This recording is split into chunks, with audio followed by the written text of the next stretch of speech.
Hello, everyone! Welcome to the Forest of Memories. I'm Zaruk Windcaller, your guardian, your high remembrancer, and your arbiter. I hope you're all doing well and that you didn't get lost on your way here. Well, it's been a while, right? About a week. We're heading back to Coffee Talk tonight, or Coffee Talk Episode 2, as it were. And I've got some new friends here who are going to be helping us along.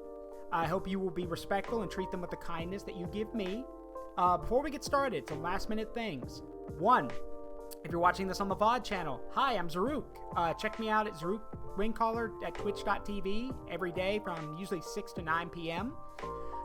You can also, if you're here in the chat, you can also get a link to my social media, my Twitter, by hitting !social in the chat, which will give you a link there. And finally, if you would like a link to the VOD channel, you can hit !YouTube, which will give you a link to that, so you can keep up to date with everything that's going on.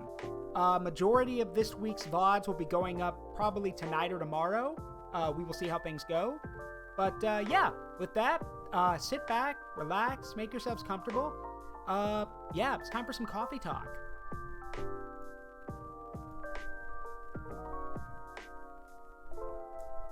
All right, I'm back. Welcome back. Howdy, y'all. Yeah, so, before we get started, introductions for everyone. Going from, let's see, hold on a minute. I just noticed we have let me do some quick adjustments here. While I'm doing that, from left to right, next to me, for example, we have, let's go down the line. First off, we have Andrea, who you'll probably remember from the Mech Warrior streams. Next to her is... I am the modular doll. Mm-hmm. Next to her is Grinex. Hello. Next to him is Deadpool. I am a somewhat modern Major General. And then, of course, next to him is Josiah, showing off his new PNG. Yes, if I may, for a moment. Yeah, go ahead. Chill.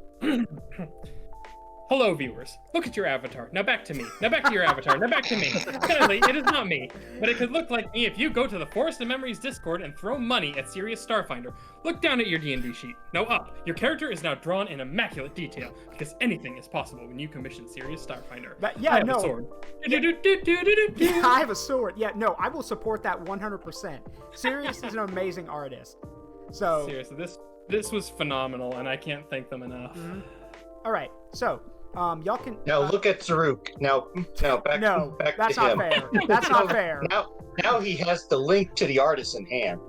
Oh yeah, I can get that. Yeah, actually. gotta share. Yeah, I can get that. Hold on. Let me actually grab his. If he was here, that'd be great. But he's. Yeah, I don't think he is. He's probably in bed. As he should be. Because British time. Yeah, for those who don't know, Thomas is 7 hours ahead of me. It's currently 6:08 here, which Thomas should be in bed. To make. Is this the point where we check chat to make sure?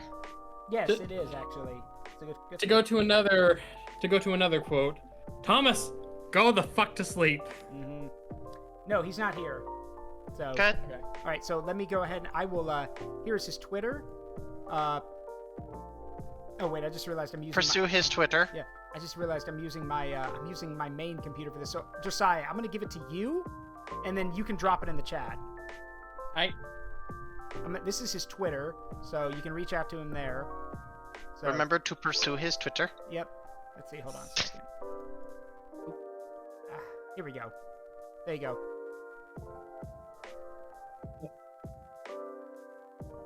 All right. Well, go forth to this Twitter and appreciate the art. It's phenomenal. Yes, go support that artist. But enough chit chat. Now gonna get back to the game. So if you're new here and you don't know what Coffee Talk is, I've kind of mentioned. If you know Valhalla, imagine that, but with coffee instead of booze. Yes, and the difference also is that this game's way more relaxed. This game focuses a lot more on the soundtrack and a lot more on story-driven characters. Yes. So all these characters have a story to tell, and what's really interesting, what I did not know, is that you can actually, if you do poorly, you can actually piss off the characters so much that they'll leave and never come back. Which I did not know. Oh. Yeah. For example, There's always that one achievement. Yeah, there actually is an achievement called Ghosted, where you get Riona, the Banshee girl, to not come back. Yeah, that exists. Boo. There's but one reaction appropriate for that. Boo. Yeah, basically that. These are evil, and we need to eventually see about adding some more. Mhm. So, If I knew my soundtracks better, I would go with the one that always plays for like the most shame moments. So, real quick recap on who these characters are.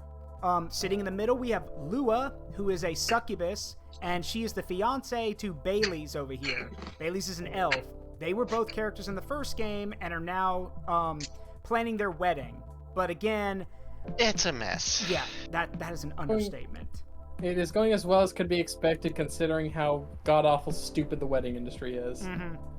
Anyway, before we continue, I should note Bailey's is wearing a Kahlua shirt, which I think is hilarious. That's literally a shirt for that's the literal Kahlua coffee liqueur symbol on his shirt, and that is hilarious. Because don't forget, he's named Bailey's, like Bailey's Irish Cream, which I think is great.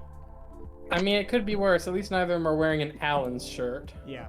So, God. So, we'll see how this goes. Here they go again.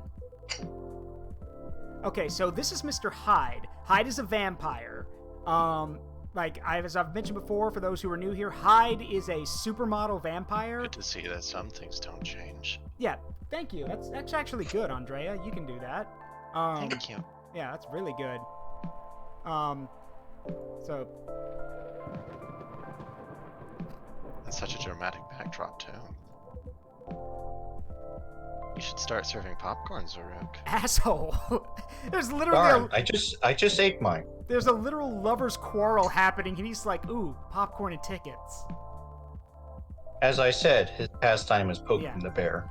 So, I need someone to play Bailey's. So, Josiah, Deadpool. Sure. Oh, okay. Josiah, you can do it then.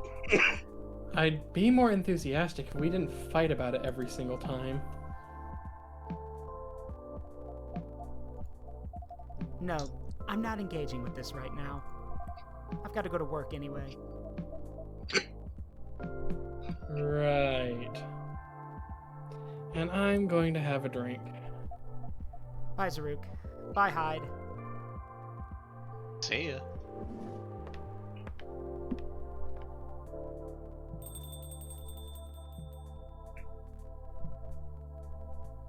Ugh. What can I make you, Mr. Bailey's? I think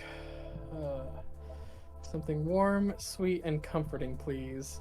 And pay no mind to the death stare. This is just how I look. Yeah, just your resting bitch face, I know. Hot chocolate, It perhaps? comes naturally to elves. Yes, chocolate with honey and milk could work. Oh, that sounds actually kind of good. Mm-hmm. It does. Yes, Now- yes, it does. All of the drinks in this game are real. All of them. And throughout, as you get further and further in Coffee Talk 1 and in this one, the drinks get more and more complicated. But this one's pretty simple, because Bailey's knows exactly what he wants. He wants chocolate, honey, and milk. So...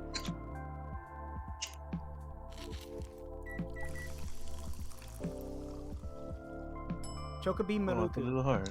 Aw. There we go. Chocoberry milk. Chocoberry There we milk. go. Chocobi Maruku for you. Now, Chocoberry milk.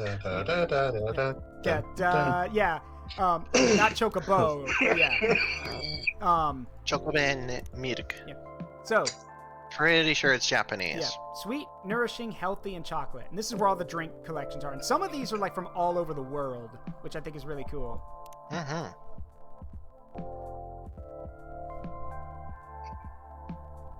Josiah, line. Sorry. Perfect. This feels so good, Zaruk. It means a lot that you're always looking out for all of us. On a miserable night like this, it's heartwarming. But of course, you're our valued customers. I just love there's a freaking like crack of thunder. We cut over to the vampire. I hope Lua didn't get too soaked. Bruh, there's no rain outside. The hell you mean? Unless the game's glitched, there's no rain outside. Yet. Andrea. You do care a lot about her. Of course I do.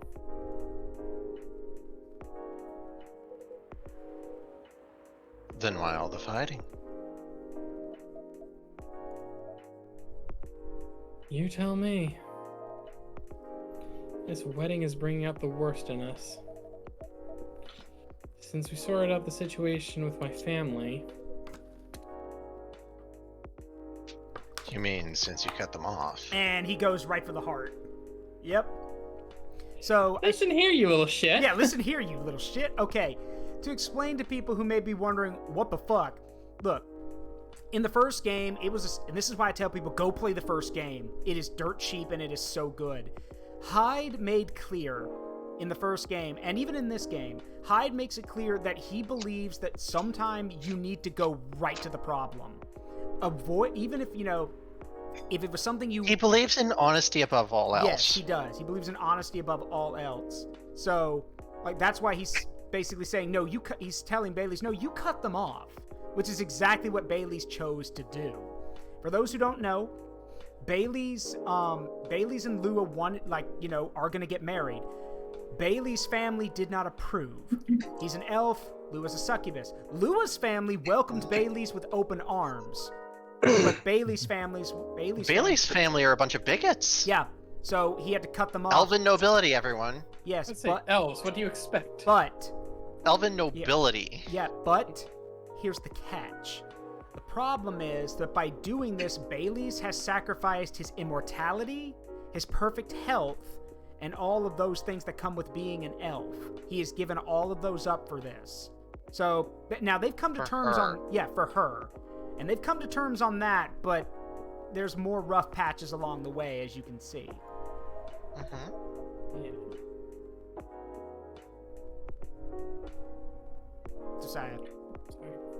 Yeah, since I stopped talking to their judgmental faces. Hey, Jacket. For those who don't know, in the chat, Saltspire Gaming, that's Jacket. Jacket actually voiced Jacket for us, Jacket voiced Bailey's for us in the first game. So. Did he do it? Did he? Jacket. About that. Did he do it with a tape recorder? No, he did it himself. Anyway, Hello, I'm Grinix. Yep. Yeah. You say, who's the bimbo, the dragon, and the edgy green hair? So that's Andrea from the Hello. Yeah, from the Mech Warrior streams. That's Grinx, who's an artist. I've played. You remember me from Payday 2? Yeah, and then finally on the left. I'm Deadpool. Yeah, that's Deadpool. And then on far left, that's Josiah, just using a PNG Hi. now. Yeah. Yes, I finally got some art of one of my characters done. So. Let's see.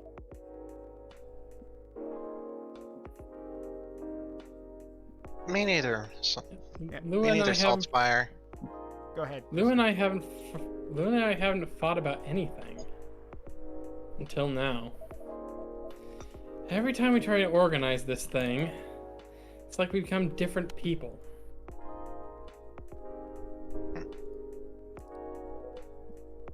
Let me ask you something. Go ahead. What do you want from this wedding? Oh. How do you mean? It's not complicated. Whoop. I'm just asking what you want.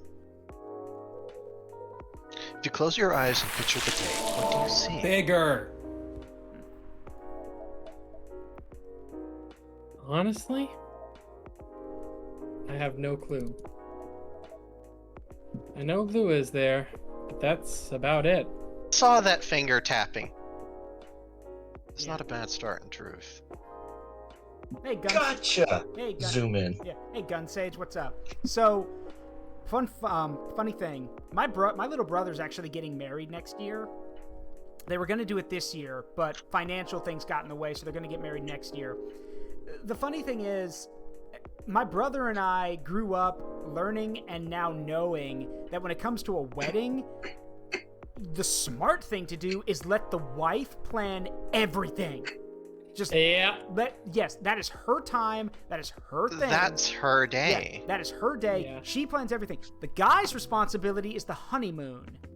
So that's his responsibility. As I heard one comedian say, ladies, when it comes to the honeymoon, shut up. guys, when it comes to the wedding, shut the fuck up. Like, that's literally how he described it. And that is an excellent way to handle it, honestly. Yeah. That parses. My mother used to work in the bridal. Mm-hmm. No, go ahead, Josiah. One handles the wedding, the other handles. Okay, relax. Josiah, go ahead. My mother used to work in the bridal industry. She retired and now only really does it for my close friends who we've known each other for like 8 years in and amongst ourselves. And when she was doing the most recent one from one of my friends, her instructions to the groom were simple. Don't talk, show up, and look nice. Yeah? Like, yes. And this is a woman that could easily have made big bank if she decided to go all in on it. Like she could do everything, including like full bridal redesign. So she knew what she was talking about. Yeah. And like Jacket mentioned in the chat, yes, I am the best man for my brother's wedding. When he asked me, I'm like, okay, first of all, you don't need to ask me that. The answer was going to be yes. Second of all, why me? You have friends who know you way better than I do. And he's like, well, yeah, but you're my brother. And I'm like, okay, fair point. But and third, can I have a sword? I did ask him that, actually. I did ask him that. I was like, do I get the sword as the best man? He's like, and his literal response was, why the fuck do you need a sword? And then I explained the tradition of giving a sword to the best man. And he's like, oh. And he was like, okay, sure, we'll get you a sword just in case you need it. I know he was joking with me. But for those who don't know that, I've said it before, but it's worth repeating. In marriage tradition, a sword was always given to the best man for 2 reasons. One, at weddings, if when you get to the point of, speak now or forever hold your peace, if someone stands up and says something, even as a joke, the wedding is off. Period.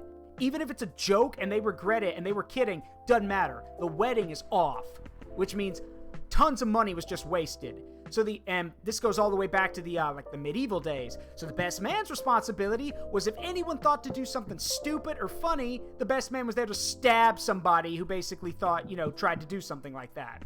The second reason for the best man having a sword was to stop the bride from being kidnapped. That was the other reason. So, yeah. The 2 most logical things to do with a sword.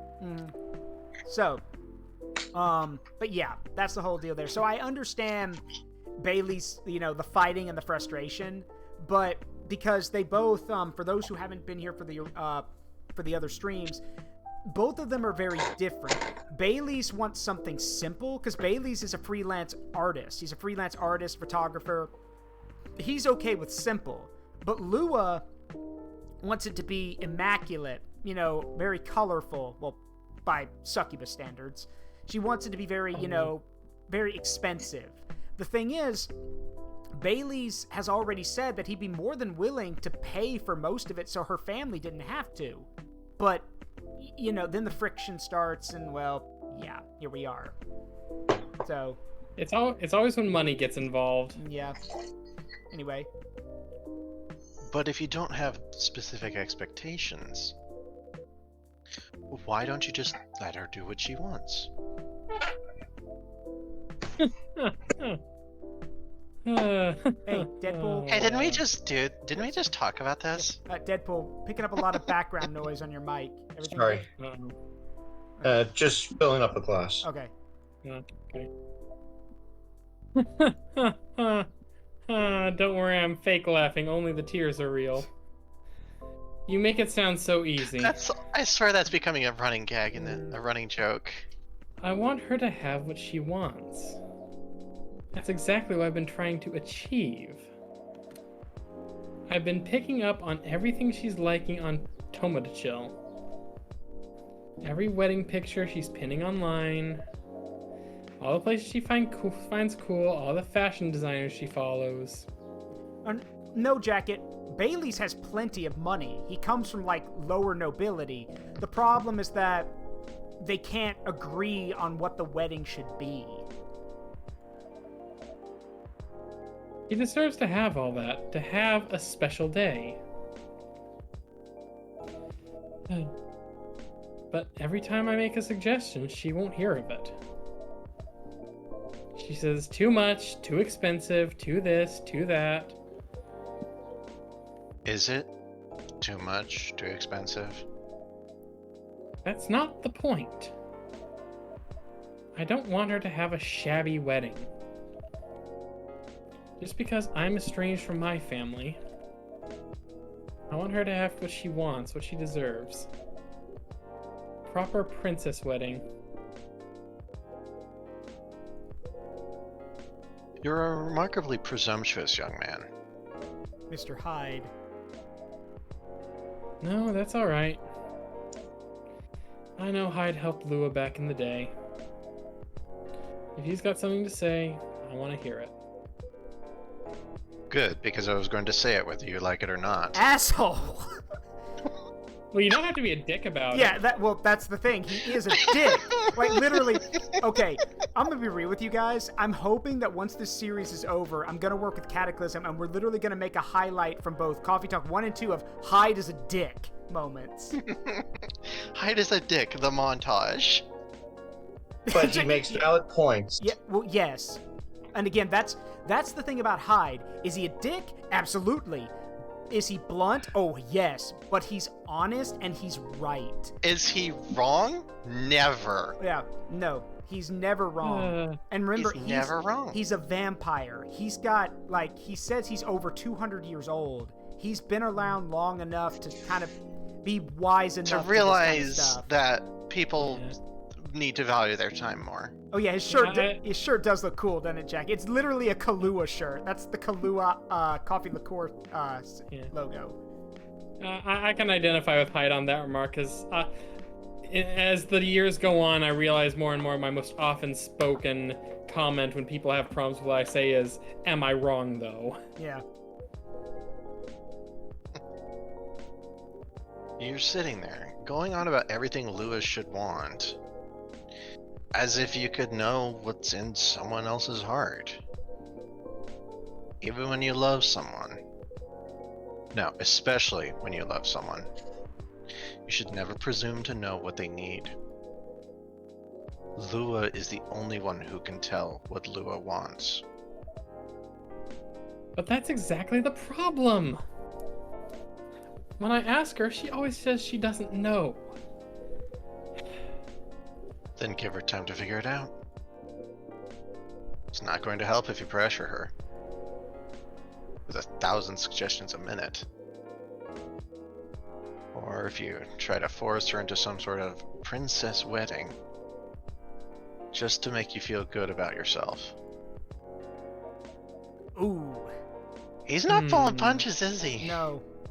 He's swinging especially hard today.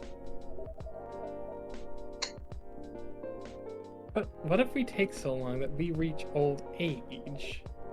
And we're still not... Okay, now I want us to reach the screen and slap this asshole. I mean, it's... Well, succubi don't have very long lifespans. Yeah. And remember, he's not immortal anymore. So, Mm-hmm. I think, and again, cut him some slack, because, again, he's still got a lot on his mind, and a wedding and planning a wedding does not help. No. No, that's not that's one valid. iota. Yeah. If you reach old age and you're still together, married or not, I think that counts as a win. Yeah? I mean, yeah? Yeah, he's right. He's So- right. Yep, valid point. And since we're talking about taking some time, you should also use that time to figure out what you want. Otherwise, the best you'll get is a wedding. A wedding based on your skewed idea of what Lua's wedding should be. That sounds pretty sad to me.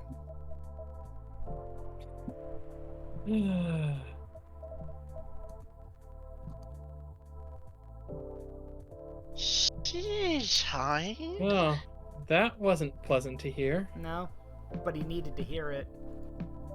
Alias. Very. But it also wasn't wrong. Give her time to figure out what I want, huh? Sounds so simple. Should have thought about that before, I guess. You're not bad at this tough love thing, are you, Hyde?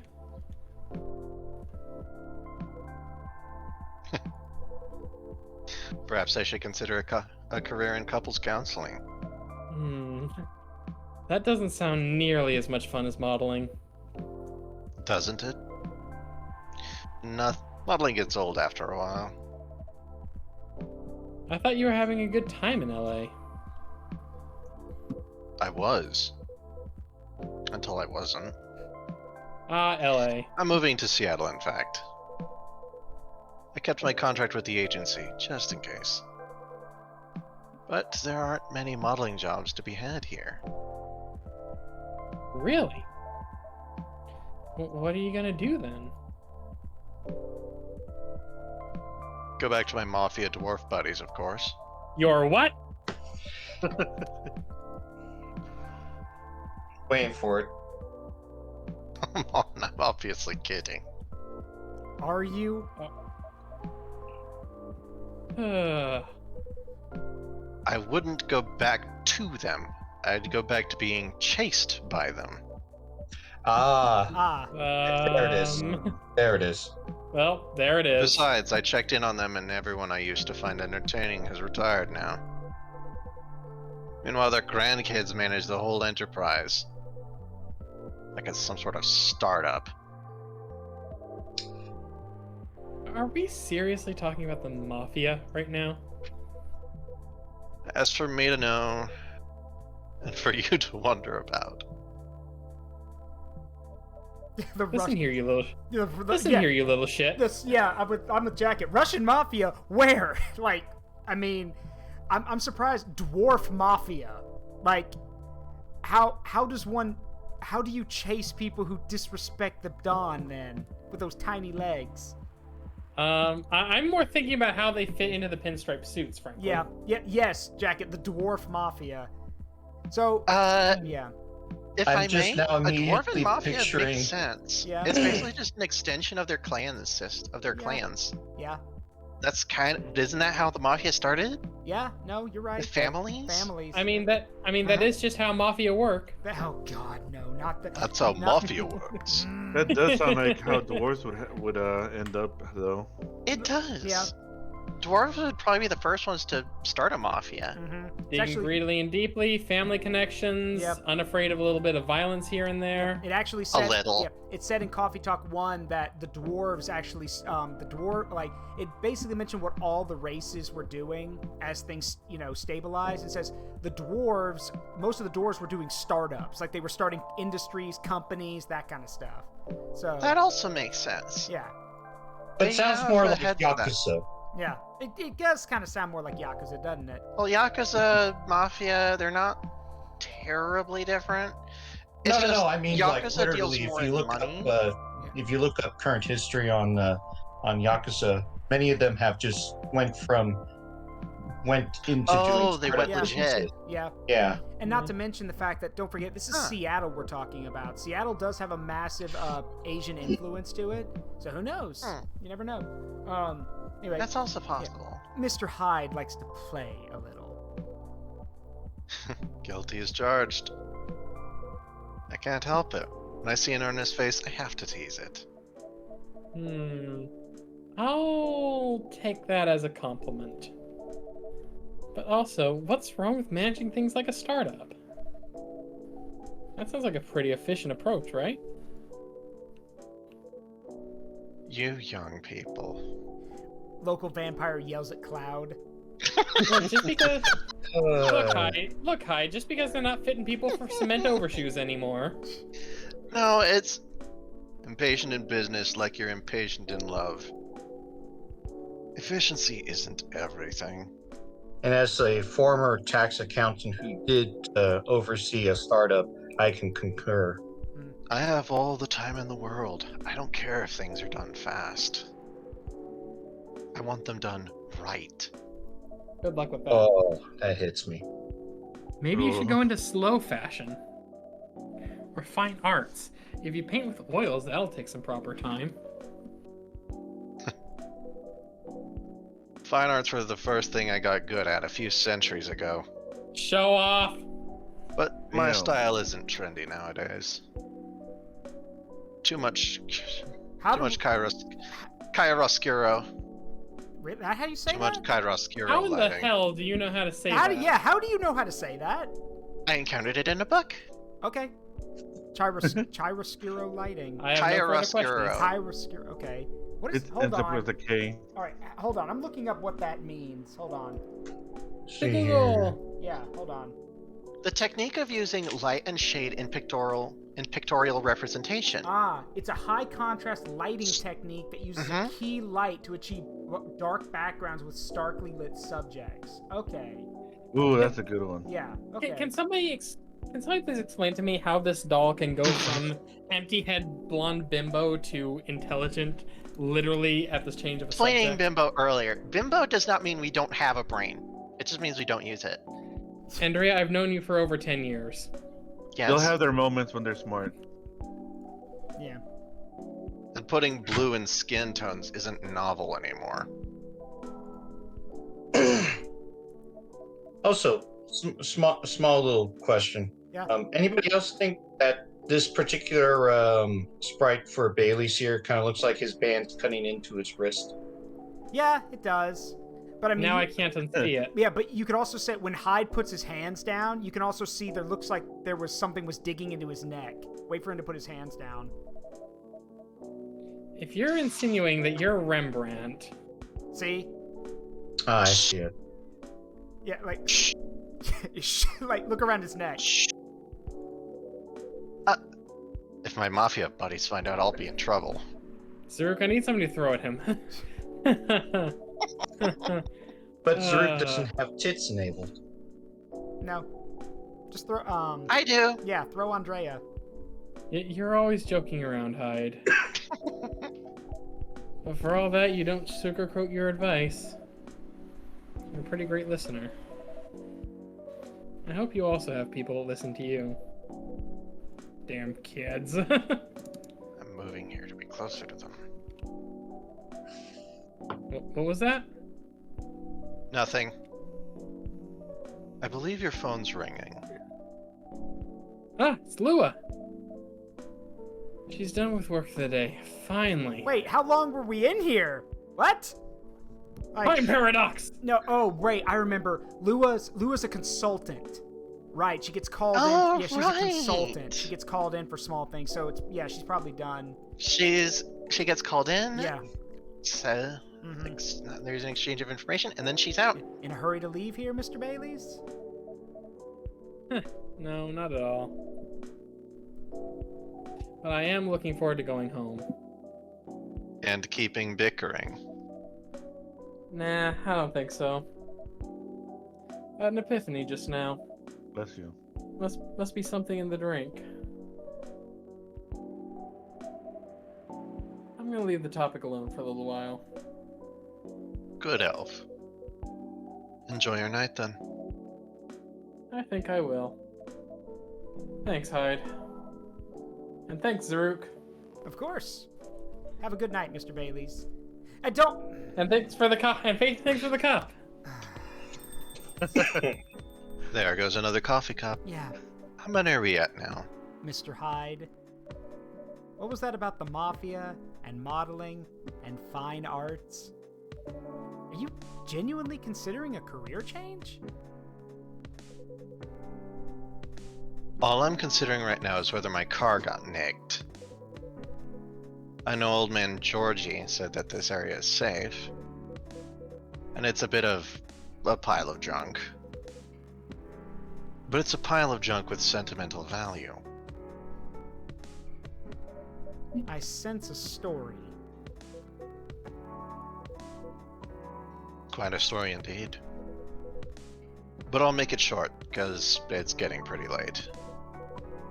I got this car many moons ago, back when Gala was my bodyguard. I've been stuck in Seattle for a while, working day in and day out. At some point, I decided that I needed a proper break. But, you know Gala. He's a bit of a stickler for the rules. There was no way I could have a night out in the middle of a big job. Not on his watch. So you slit his watch. You know me well, Zaruk.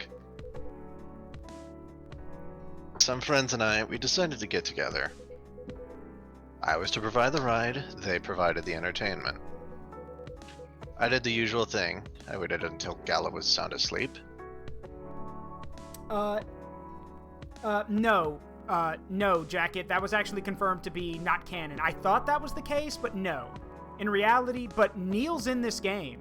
The guy we saw at the end of Coffee Talk, that was Neil in disguise. He has a... Actually, I can show you. Who you're thinking of is this guy now. He goes by the name Silver, and he has a new job. He's basically... He has a sister! Yeah, and he has a sister. He's blending in, basically. What was her name again? Amanda. That's what it was, Amanda. Amanda. Yeah. He probably helped her set that up. Entertainingly voiced by Amina. Mm-hmm. Then I left a pillow of files on... a pile of pillows under the duvet, Hyde-shaped, and I snuck out of the hotel room. There was only one problem. Gala was my chauffeur as well. He had your car keys. He had my car keys. And I wasn't about to poke the bear wolf. So, I went to the nearest dealership and got the cheapest car I could find. I only intended to keep it for the night, you see. I do not like where this is going, sir. I'll spare the details, but my friends and I, we drove out to a lovely spot with a view. And then the view got bigger. Yeah, and we came back without the car. For the sort of action which, I admit, might appear ambiguous from the outside. But to me it was very enjoyable indeed. We were right in the thick of it when suddenly we hear a tap on the window. Let me guess. That was Gala. The wolf himself. He peers inside. Then he starts banging on the door so hard the whole car is shaking. We all just sort of freeze, and then he says, "How dare you kidnap Mr. Hyde?" Opens the door and tosses my dates outside. Mr. Hyde, you're not winding me up, are you? Oh, Zaruk, I wish. No, truth is usually dumber than fiction, so... Sorry, it still sends me into a fit just to think about it. Me, princess carried out of the car. Oh, he princess carried me out of the car, if you can believe that. That's a conscientious bodyguard if I ever heard of one. Right? Truly earning his yearly bonus. I didn't even have the chance to explain the situation. At least not until he removed my gag. Oh! You're what? Oh! You're what? Oh! You know, now it makes a lot more sense why at the end of Coffee Talk 1, Hyde had a pair of furry handcuffs just laying around that he could provide to Gala. Yeah, okay. This is going directions. Okay.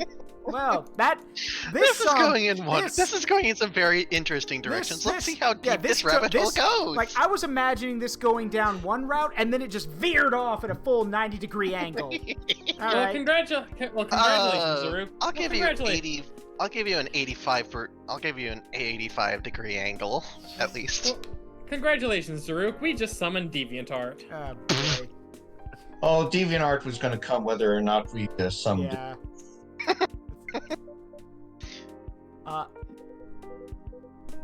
Gala acted like he was angry, but in reality he was mortified. If not as mortified as my dates, whom I had to pick out of the grass. Poor Gala. Zaruk, I see where your allegiance lies. Personally, I say poor me. I never saw those lovely friends again after that fiasco. But I couldn't be angry at Gala even then. In fact, I found his chivalry rather charming. He didn't seem to find my antics quite as charming, though. He had woken up, hadn't found me, and was already suspecting the worst. And that was before he discovered me in a strange car in the middle of nowhere. In a compromising position. I think he was truly terrified on my account. As a good bodyguard should. Oh, and note, Jacket, Hyde gave the handcuffs to Gala, the werewolf, because, Hyde explained, to keep his werewolf side under control, Gala could try other ways of dealing with his stress. That's why he gave him the handcuffs. So, yeah, so just to paint this, okay, it's a pretty obvious picture, but in case you're you're too innocent, and if you are too innocent, why the fuck are you here? Go away. But if you don't know what he's suggesting here, basically Hyde was tied up, gagged, and was probably in the middle of some S&M shenanigans inside that vehicle, and then his bodyguard showed up. So, you can imagine how terrified Gala probably was.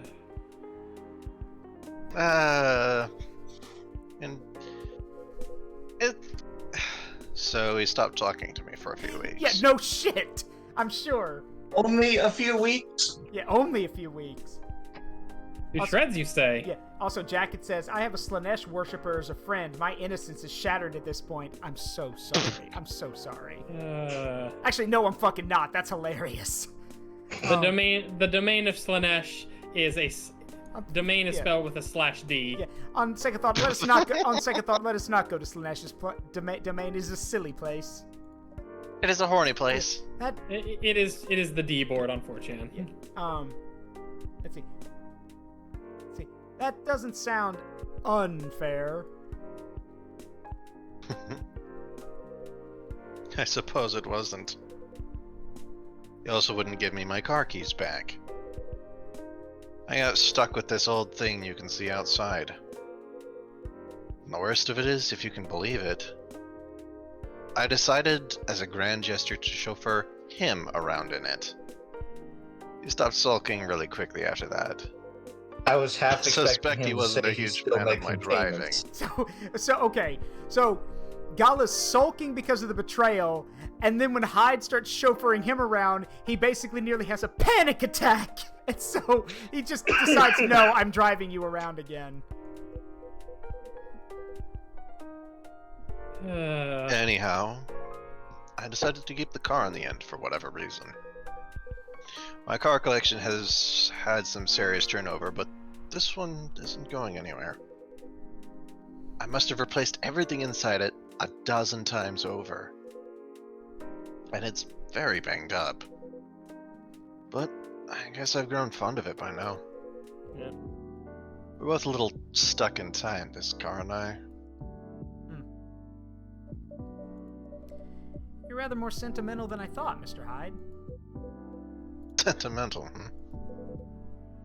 That's what you took away from that story?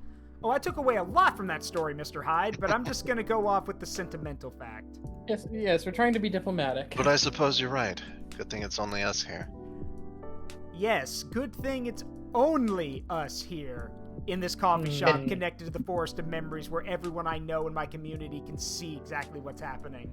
I'm sitting here just concerned. It's like George has heard things he cannot unhear. Oh God, poor George. Poor George has been. Well, actually, no. George has seen worse, but just never up front and seen it. I keep forgetting. It's like the memory cat is probably like, I've seen this shit many times before. But I can never plausibly deny this conversation ever took place.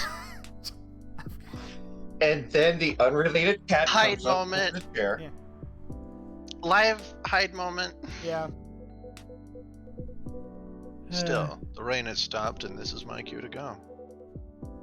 Before I lose all my remaining cred. Too late. Yep. Well, I hope your car is safe and sound. So do I. And Zaruk? Yes. Thank you for the coffee cup. Nah, nothing. Have a good night. Good night, Mr. Hyde.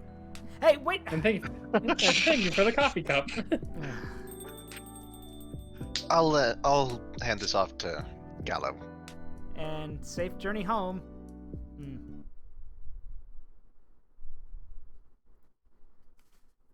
What? Jingle That Jingle is an beans. interesting name. Yeah. If you, I don't know. Coffee bean. I don't know if y'all can see it. There's a Santa face in it. There's a- Holy shit! Oh my Holy gosh, shit! there is! Christmas! Yeah. Mer Christmas. Morty Gumbus. It Crimbus. Mer Christmas. Papa Noel. Yeah.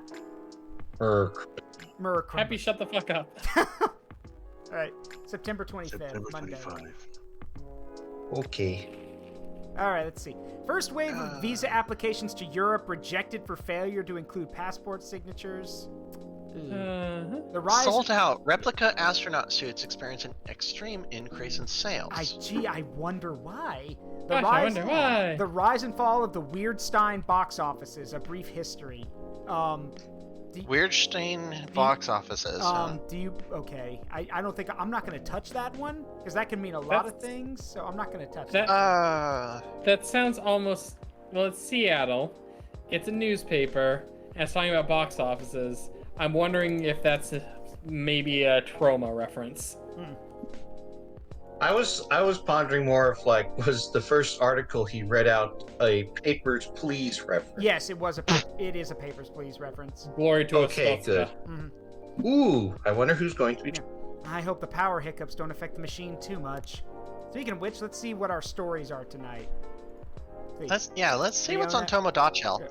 Road construction on Leonora Avenue. Let's see. Georgie. Trucker fell asleep and crashed near 4th Avenue. No casualties, but quite the property damage. I reckon you want to avoid that area for the moment. Let's see. There's Rachel. Kitty. Very nice. Let's see, hold on. Rachel makes me wonder happy. how everyone's doing. Let's see. Does everything happen for a reason or nah? I vote nah. Nah. Here's Hyde's thing. February 8th, huh? Yep, part of Los Interesting. Angeles Lost Angels Agency. Old enough, yet still seeking the truth and purpose of life. Yeah? A noble goal. Yeah. Alright, so. And one that a vampire could spend a lifetime The pursuing. newspaper's hard to read since it's all Tetris blocks. I mean, yeah, you right. Hold on. Oh, these They are... wrote it in Tetris. Okay, so this is cool. In the first game, these would be little, so yeah, in the first game, these would be little short stories and poems that you could read, and they were all written by Freya. The first character you met, because she worked for the newspaper. But Freya's not in the game, in this game. Freya's off in Europe doing research for her book, or her next book. So all of them are written by whoever this is. Riley Oma. Yeah, I think that's a reference to the to one of the creators of the game. Here we go. Right in the nick of time. Who's first up? Oh, these two. So, for those Face. for those who don't know, this is Silver, aka Neil from the first game, and next to him is Amanda. They are both an alien race, and they were part of a hive mind, but they basically consider themselves siblings. So, Silver's been a little disconnected. yeah, he's been very disconnected lately, but that's why. But him and Amanda are together. So, Grinx, do you want to voice Silver? Amanda is essentially Sure. representing the hive mind also. Yeah. All right, let's see. And Andrea, if you want, you can voice Amanda. Anyway, All right, welcome you two. I'll try. It's a relief to see you both safe and sound. Hi, Zaruk. Yes, we're also very relieved. It was a little scary last time. We analyzed the events of the evening and found them 31.245% frightening and 68.755% distasteful. Thank you, Data. Leaving in such a hurry is not an experience we care to repeat. Hopefully this will be a quieter evening. Yes, that is our wish. Anyhow, greetings are customary in cafes, bars, and restaurants, are they not? Therefore, good evening. Good eve. Anu. Did she just finger guns? Even if Yes. in reality it should be good night. We find that very strange. That good evening is a way to say hello. But good night is a way to say goodbye. That's the English. Don't- That's the English language. But don't try and understand the English language. It's 3 languages in a trench coat Yeah. that go around beating up other languages Is for this vowels. assuming that you never start an encounter at night?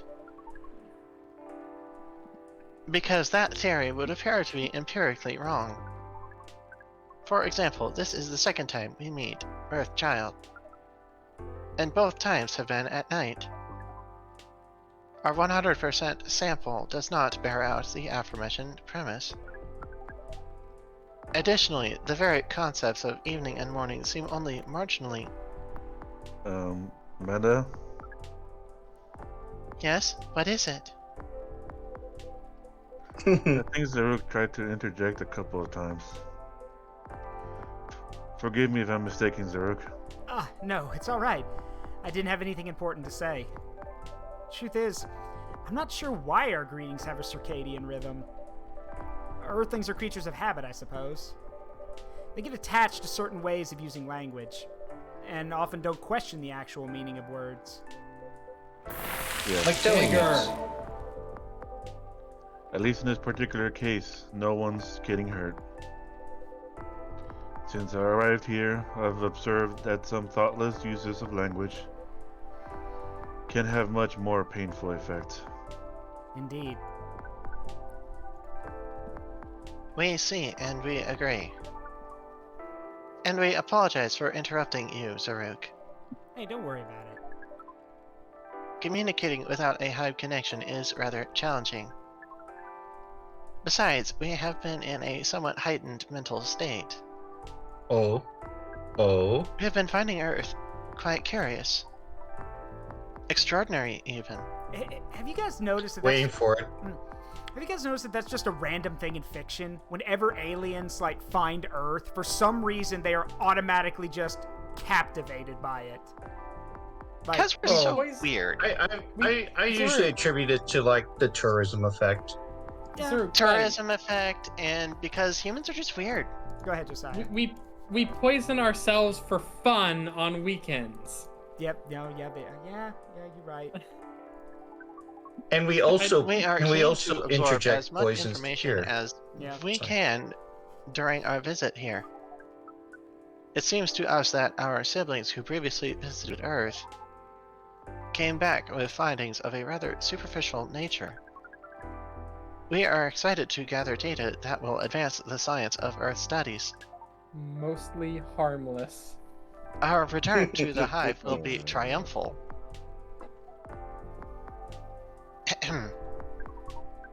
Of course, we do not do such things for the glory. But still, we are looking forward to seeing our work recognized. So, are you a scholar, Miss Amanda?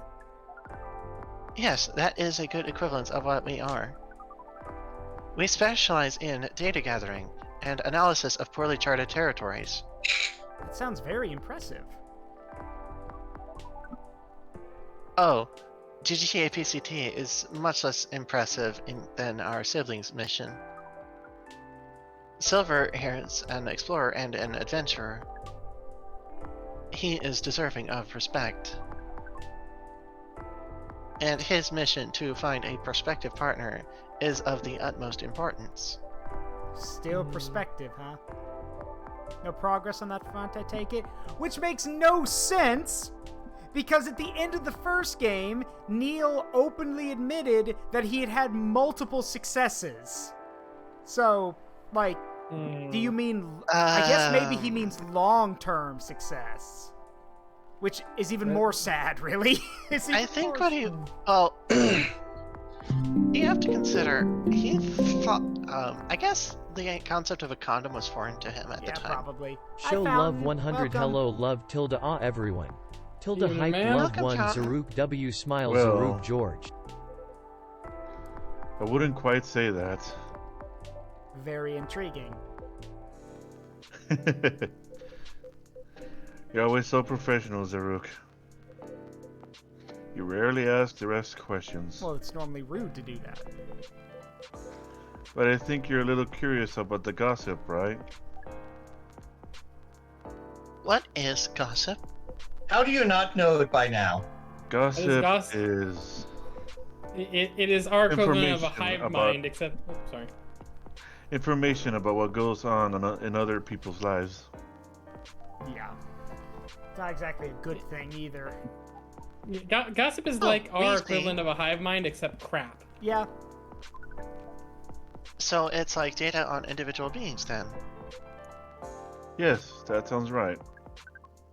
We love gossip. What's wrong with it?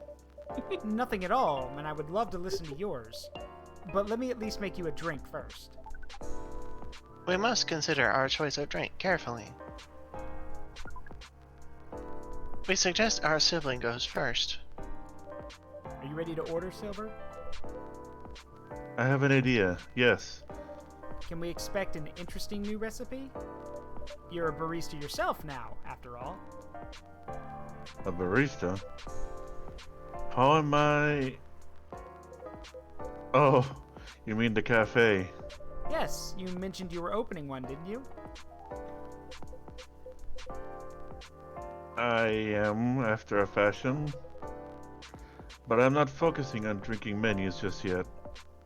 Also intriguing. I promise I'm not just withholding information, Zaruk. But things are a little complicated. Is it alright we would start with a drink? I'll try my best to explain everything afterwards. That sounds good to me.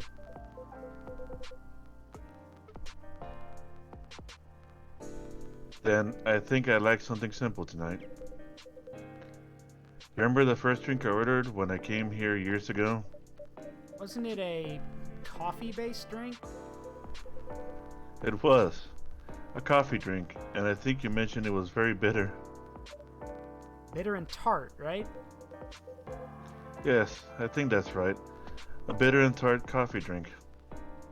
And fun fact, I do remember what he ordered the first time he came here. He asked for black lemon.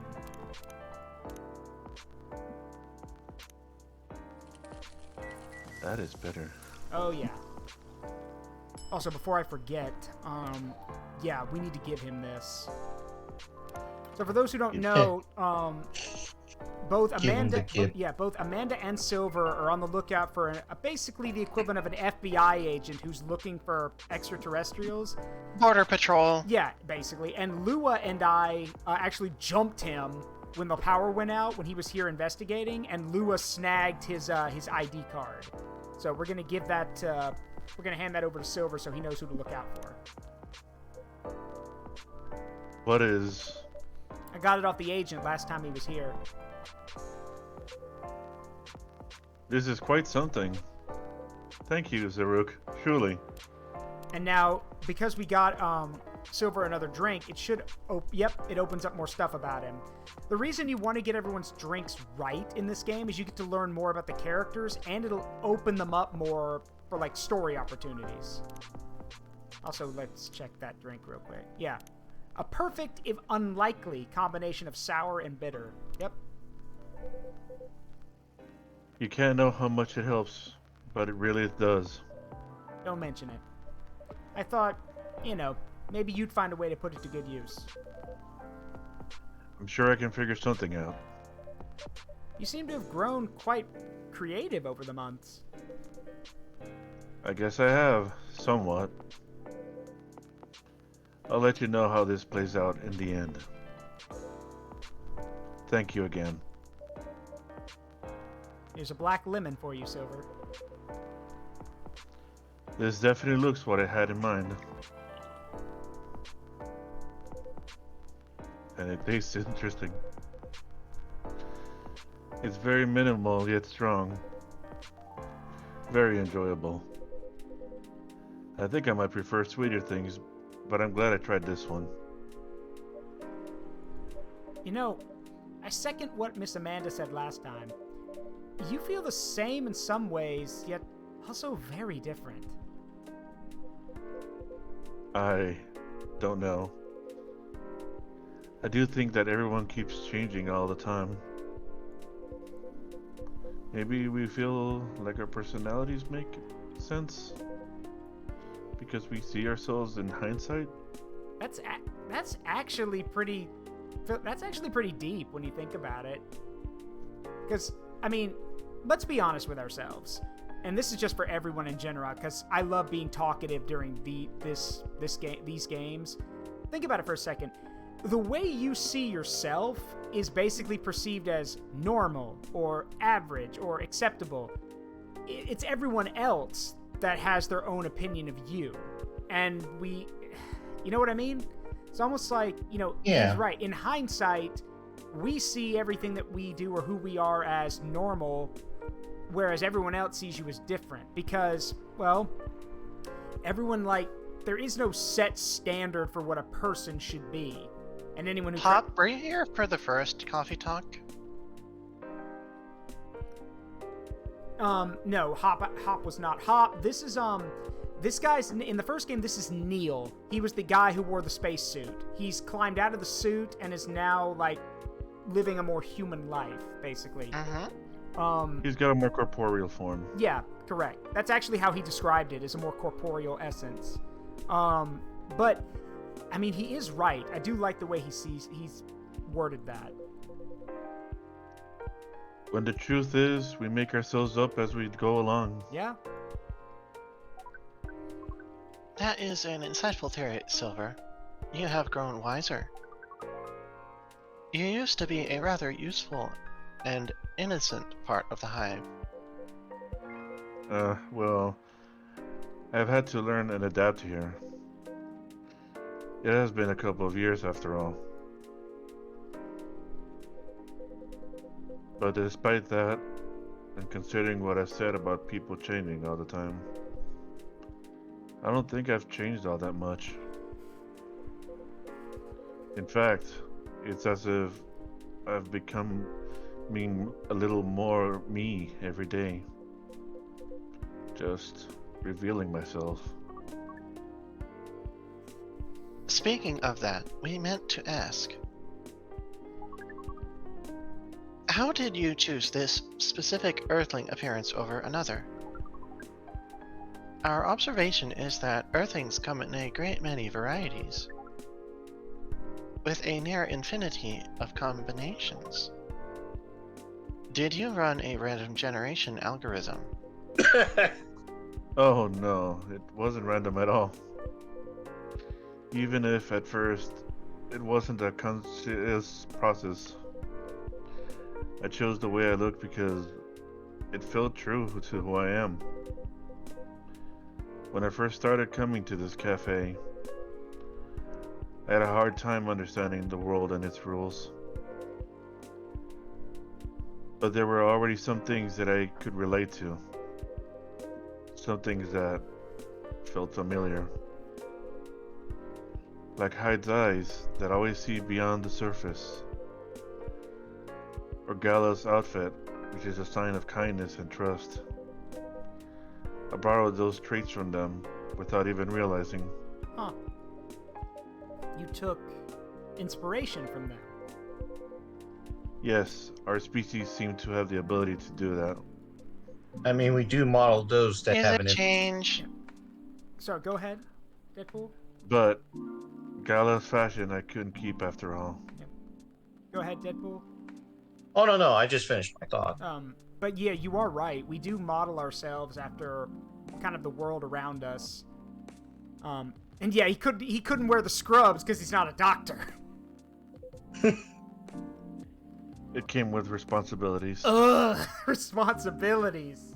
Ugh. People stopped me at the time to ask me for medical advice.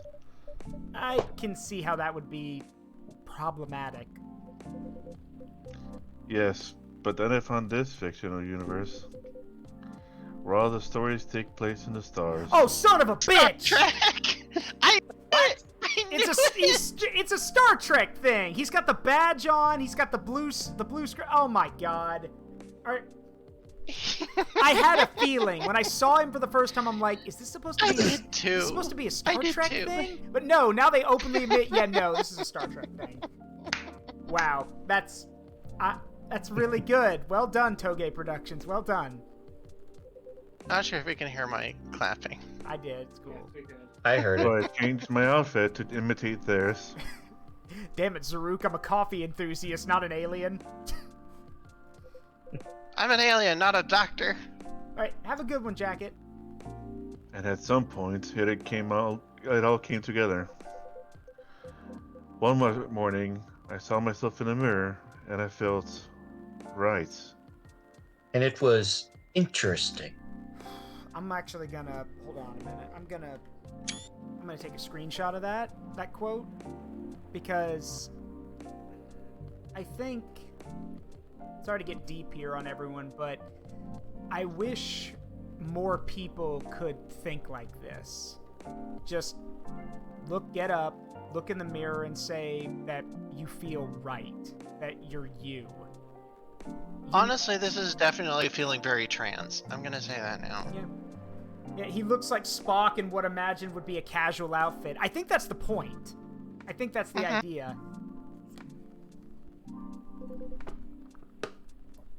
Like the way I looked matched who I was. Yeah. Yeah. Made me feel at peace. Yeah, this sounds like definitely like a trans story. Alright, I'm actually, no, hold on. There. So although I look different now from when we first met, and although I have learned the ways of this world a bit and have grown a bit, in many ways I still feel the same. Different, but same. You have found your normality. In a weird way, I guess you could also describe that as a thing of, like, growing up. Because, like, you know, everyone here's an adult, but I hope I'm not alone in this. Or should be. Yeah, I really hope I'm not. Quotation marks. Yeah, you should be. I'm really hoping.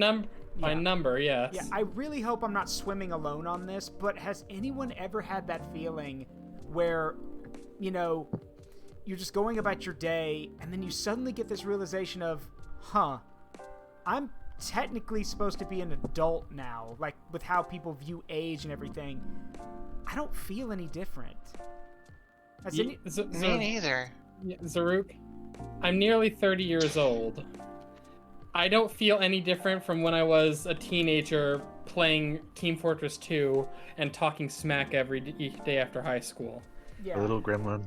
It's not fun. It's the weirdest kind of cognitive dissonance you can think of, because, like, you'll just be going through doing the usual shit and you realize, I went grocery shopping.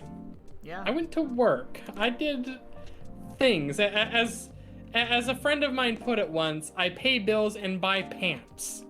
Yeah. This is not something that we all think as kids that when we're adults we'll know exactly what's going on and we'll be suddenly prepared. Yeah, that's bullshit. Yeah, it's like... Hop, that's an interesting observation. What did the Banui say? Oh. I can see that, but... I can see that, but at the same time, I'm also going to...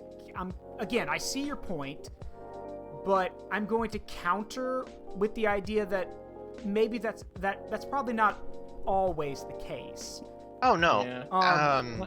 I think it's also the fact that it's not just they did say a lot. Yeah, and not all. And again, I'm only speaking from the people I know. Grinex here could probably give you a more in-depth answer, but the way I've always seen it is that it's not that their freedom is what people want, it's that they gravitate toward aspects of themselves, either that... Oh! Hey, Swayzeby, thank you for giving a sub to Dragon Cat Man. Welcome. Nice. But like I was saying, I think how I've always seen it is that we gravitate either toward things that we, that have some reflection of us, or maybe it's something we don't have. and we wished we could, like, we imagine ourselves with what we could. It's something important to us, Yes. That's how I vote. And whether we have it or not. Yeah. And, I mean, go ahead, sorry. well, I was going to say, Grinix, I don't know if you have anything to add to that. I'm just, again, I'm going I off might. what I know. Yeah. I at least have something to add, but I'll wait. I might have something to add to that. Wait, Grinix, Yeah. anything? Or Go ahead. You go ahead first. go ahead, Andrea. Purpose. Oh, we're opening that can of worms? Are we going there? Are we going there? I mean, I mean, I can see that. I've talked to Andre about this Mhm. before a couple times. Yep. In some cases, it's a reflection of oneself, really. yeah, that's true. Mm. And hey, Swayze, we're just talking after like hearing some of the characters chat in game. We're just discussing some of the stuff they talked about. I think, Get followed, Swayze. yeah, I think now. Yeah. Here's the thing. Whenever someone says purpose, immediately what I think of is that my purpose, at least, or at least how I view how a human's purpose should be, is that you are here, like, again, you can believe whatever you want. I'm just going off like what I believe. I believe that we were put here at this time and at this place, but with no context whatsoever. We were not given instructions, we were not told how to do things, and we were not given a startup manual. All we could do is react to the things around us. And I think every individual human's purpose, if you will, is here you are, here is a blank canvas. Write your character. Yeah, basically, write your write your story. Do what We're going deeper. Yeah, do what you want to do. That's all it should be. So, yeah. I can understand and identify with that. I don't follow or identify as, furry or anything along those communities. But That's fine. I've noticed as a writer, the characters I most identify with and I find easiest to write. Characters like, well, my current PNG, Abaddon the Lost. The reason his eye is glowing like that is because he's actually technically an undead. But the point of his personality is it doesn't matter. He was killed, resurrected forcefully, and yet he maintains hold of his soul. He's a person for whom his moral compass was strong enough that even death and rebirth was not enough to thwart it. Strip It's it. existing. Yes, characters, he's not superhuman, he's not invincible, he's taken a beating, I mean, as you can see in the picture, but he still keeps getting up and he still refuses to compromise. Like, he is the character for whom I view as almost an ideal.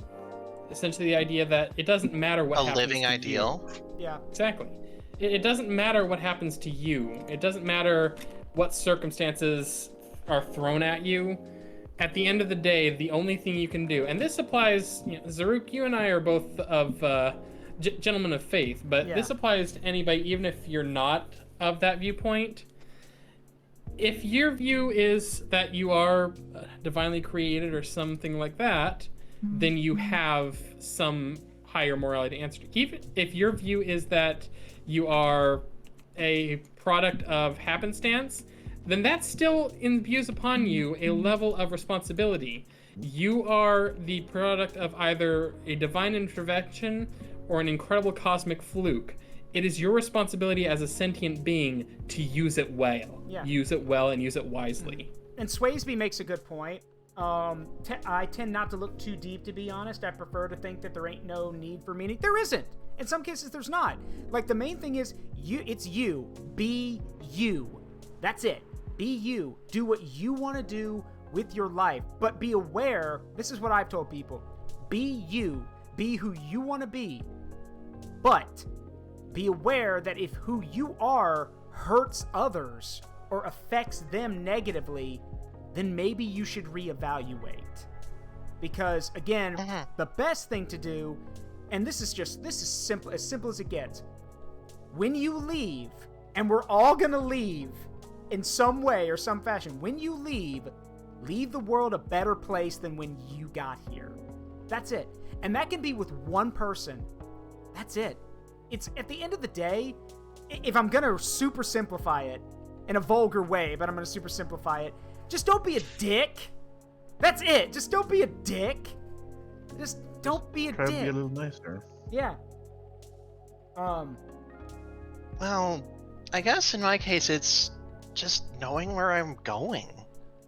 Yeah. It's like, where am I going? Yeah, and Swayze's also right. You know, it's I'm happy knowing my work is out there and some people check it out. Yeah, again, find your happiness. Find what makes you you.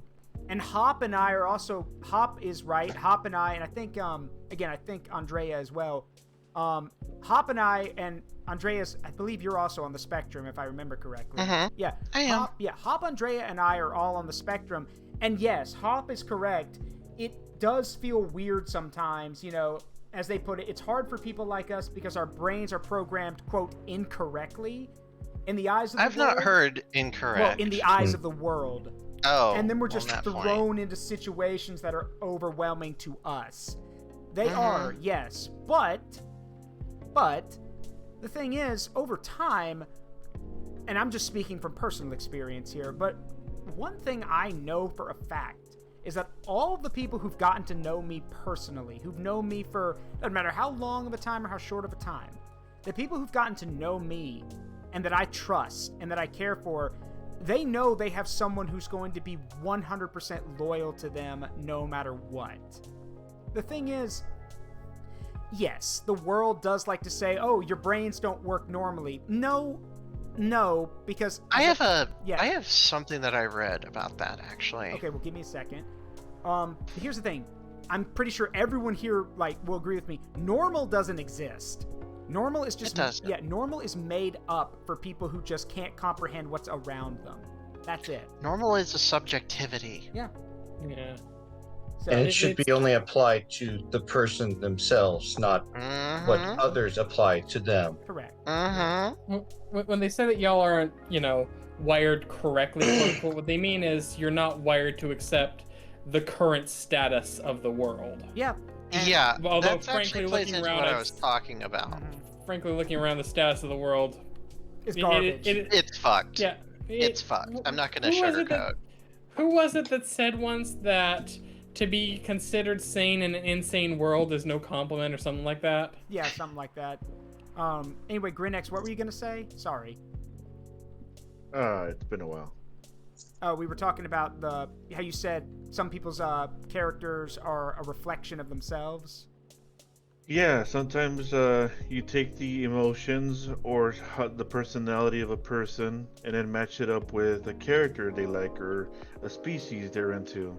Yeah. And it just ends up shaping the character itself Yeah. into that being. I think. Think of it as a mask. Yeah, but What is it again? What's that again? Life imitates art? yeah, And the inverse as well? yeah. The thing is. Also, Hop, same. Yeah.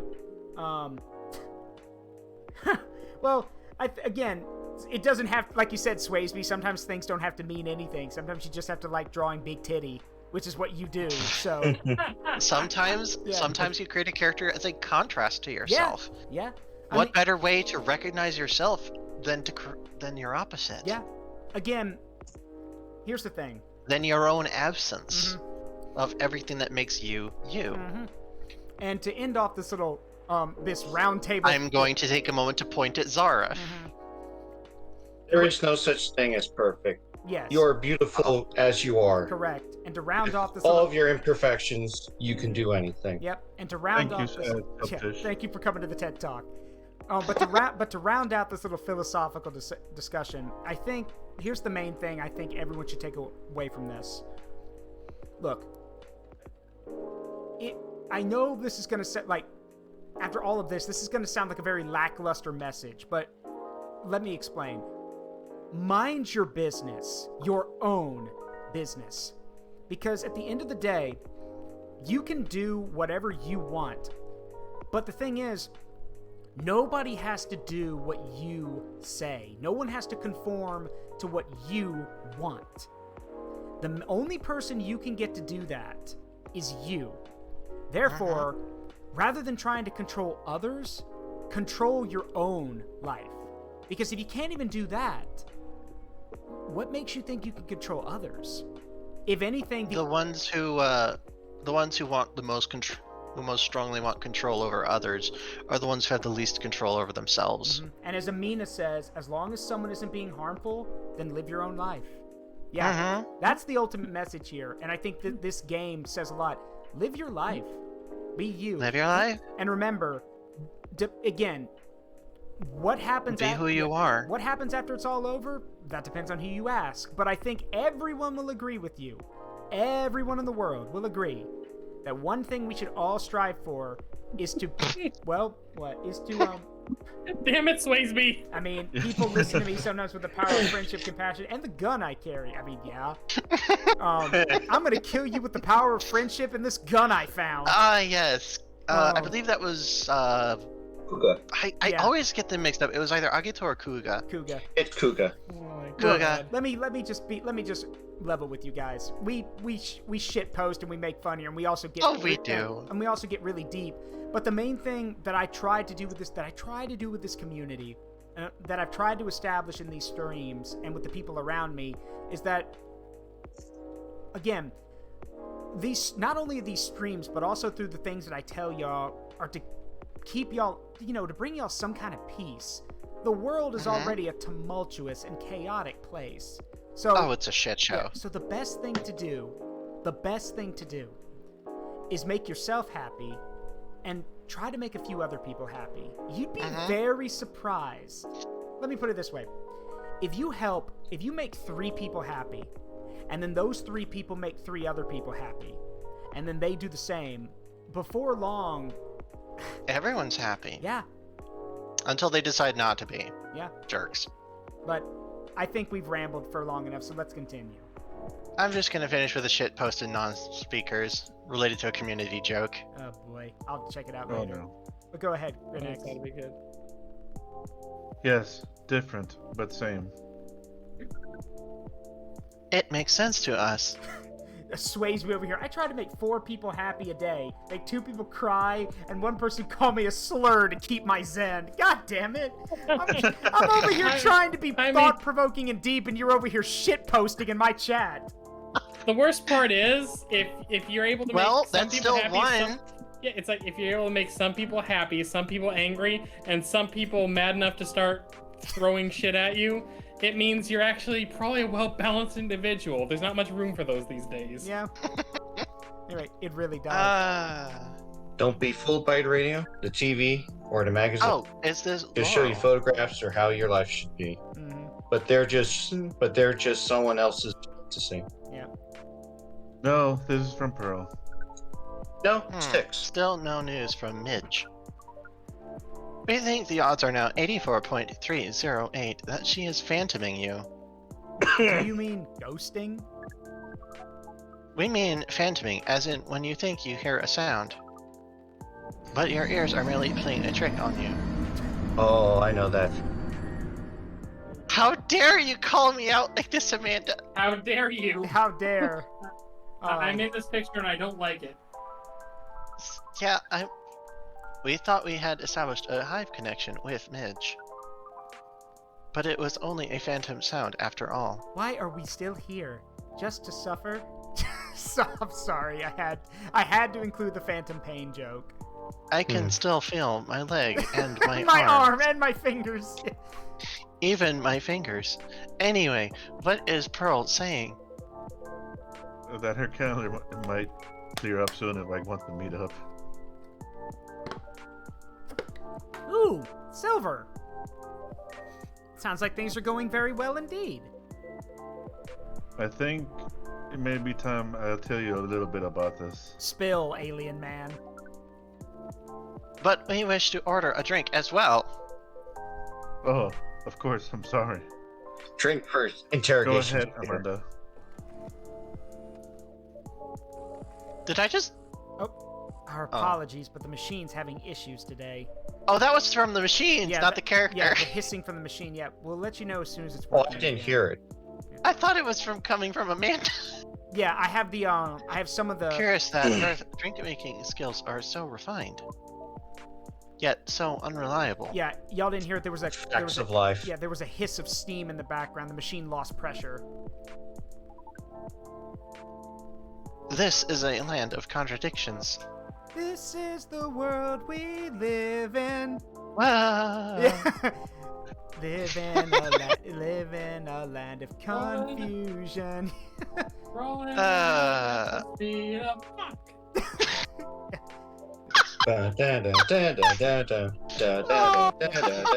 Oh, you can see why I've been with him for 10 It years. sure You is. can see why I've been, yeah. You can, but do carry on, sibling. Right. You can easily see So- why he's been my friend. I've been relying on Amanda to help me with the online part of dating. Oh, you poor fool. Of Why? online dating. Why? Why are you doing this to yourself? Oh And no, it's what did she working do? Really well, Oh, okay. What did she do? on average. There it is. I was about to say, there it is. It's a little too good to be true. I was just wondering, like, what did she do? Mm. There have also been some small issues. Earthlings are strange. Online dating has a reputation for emphasizing that, yes. Some Earthlings express their interest, but when you say hello, they never answer back. While in real life, saying a hello is a starter for 99.845% of conversations. It seems that online, more humorous or breeding-oriented openers are favored.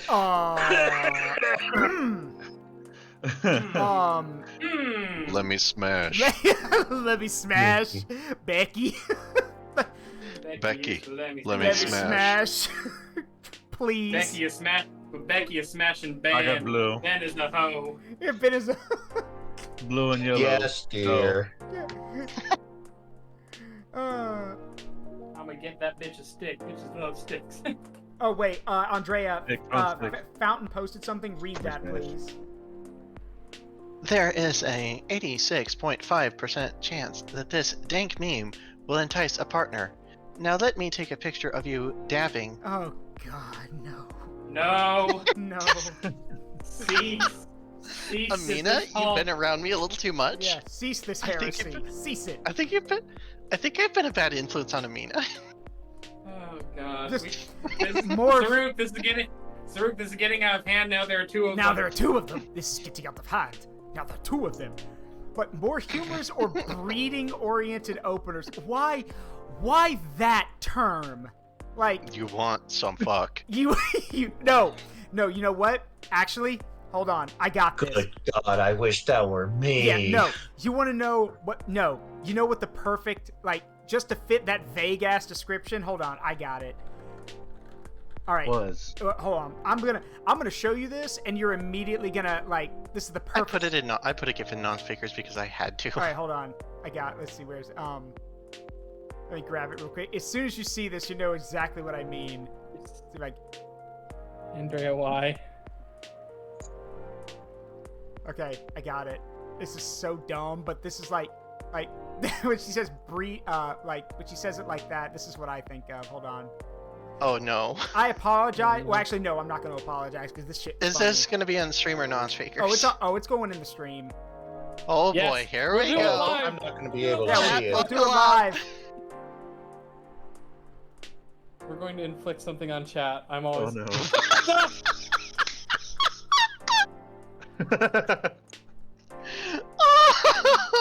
Oh, that's amazing. Yada-da-da-da-da. I mean, Well, An bang. epic, we'll bang I'm it. booting epic- up your stream. an epic trilogy space opera summarized in 3 little words. Bang, okay? The fact, fun fact, this has become such a meme that people actually think it's in the game, even though it's not. And have asked, and at every convention he goes to, I'm crying. Mark Meir, who voices Commander Shepard, is asked repeatedly to say, "Well, bang, okay?" And he thinks it's hilarious. So I'm Commander Shepard, and this is my favorite alien donk on the ship. Is this the future? yeah, Well, bang, okay? well, bang, yeah. Is this the future? Well, bang, okay? Yeah, just Oh my god. also, it's like one guy said on YouTube, every time I play Mass Effect 3 and I meet the reporter, I don't hear her introduce herself. All I hear is, I'm a reporter with the show called Battle Tits, which is another line from the Gamer Poop thing. Report to the ship immediately. Well, bang, okay? Like, it's... I swear. I mean, how Shepard handles that certain reporter in the games is the appropriate way of handling most reporters, to be honest. Anyway, let's see. I'm tired of your disingenuous assertions. Yeah, it just knocks... Yeah, I'm tired of your disingenuous assertions. Wham! Just right hook. It's like, allow me to retort. It's like, allow me to retort to your latest article. Yeah, and okay, wait, fun fact. Do you guys know that if you actually knock her out in the first game, and then in the second game you try to throw another punch, she actually dodges it, so you lay her out with your other hand, but she dodges it? Oh, I love it. Yeah. She saw it coming. Then you get the renegade option. My friend did tell me that. Yeah, you get the renegade option to do it again. Just... I'll fucking do it again. Yeah. I need a moment. Shepard, this... Yeah. It wasn't that funny. Shepard, this is an intervention. You need to stop punching reporters. Whack! Jen Anderson, I have no idea what you're talking about. Whack! Shepard, please. Shepard, just... No one wants He's already dead. Yeah, no one wants to interview Commander Shepard because they're too scared. I'm sorry, but if They're you give afraid me of a the black option, eye. if you give me the option, my answer will always be to punch Space National Enquirer. Yeah, punch them. Again, in most cases, I never did a renegade option. However, I headbutted a Krogan. I smashed Which is a renegade. I smashed that assassin dude's sword. Like, these are the only renegade options I've done. How about goodbye? Huh? I've got nothing more to say to you. Smashes him through the window. Yeah. How about goodbye? Yeah, how about goodbye? Just shoves him through the window. Yeah. I remember one of my favorites was from Mass Effect 2, where the Krogan is monologuing, and you realize he's standing on top of a high explosive pipe. And you just shoot Oh, it. no. Yeah. Oh, and there's also two other ones. In the Citadel DLC, Maybe pick a better stage for your Be monologue. honest, Commander. You'll miss me. Bam! Not from this distance, I won't. Or, and then another one that I really love. I'm trying to remember what exactly. Come on, I had it. What was it? Crap. I had it. Like, it's a really good renegade option. I just wish I could remember it now. Anybody hear an idea of Leap Ahead? Oh, no. I remember. In the second game, when you're with Thane, and you need to interrogate that dude, you walk in, he goes like, he mentions, he goes like, I don't have to tell you anything. He goes like, I'm not telling you anything. He goes like, I know the law. Renegade option, shove the pistol in his neck. He goes like, I'm a Spectre. I'm above the law. Now you're gonna tell me what I want to know, or I'm gonna chop your balls off and sell them to a Krogan. And the guy immediately spills his guts. It's the fastest interrogation ever. That So will go down to history as the shortest interrogation ever. yeah, yep, Anyone get that on a stopwatch? yeah. Anyway, go ahead, Andrea. I needed a minute to recover from all Yeah, that. go ahead, take your time. However, if an opener is entirely horned, it is considered out of bounds and angrily dismissed. That is a interesting way of putting it, but all right. Are So- you sure about that? Yeah, I mean, so case in point, if you approach a online dating thing with Commander Shepard's, well, bang, okay, that's probably going to get you a no, unless the person's a nerd and they immediately get the reference. And then reply with fair. your own Mass Effect meme. Yeah, I mean, that's why the best opener is hello there. yeah. Hello, If they respond General General- Kenobi. If they respond General Kenobi, then you know it's Yeah, good. you know you found somebody.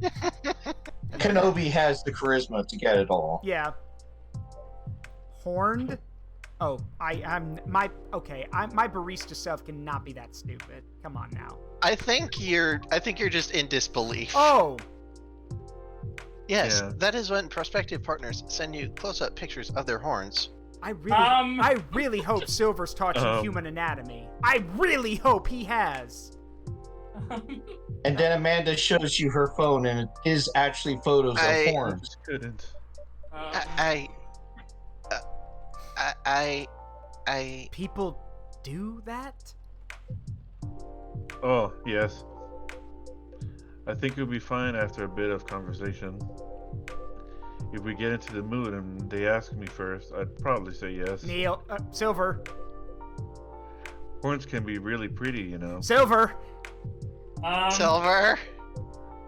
But it first feels very strange when that's the first thing they do. I sent you a picture of my horn. Please respond. I sent you a picture of my horns. Please respond.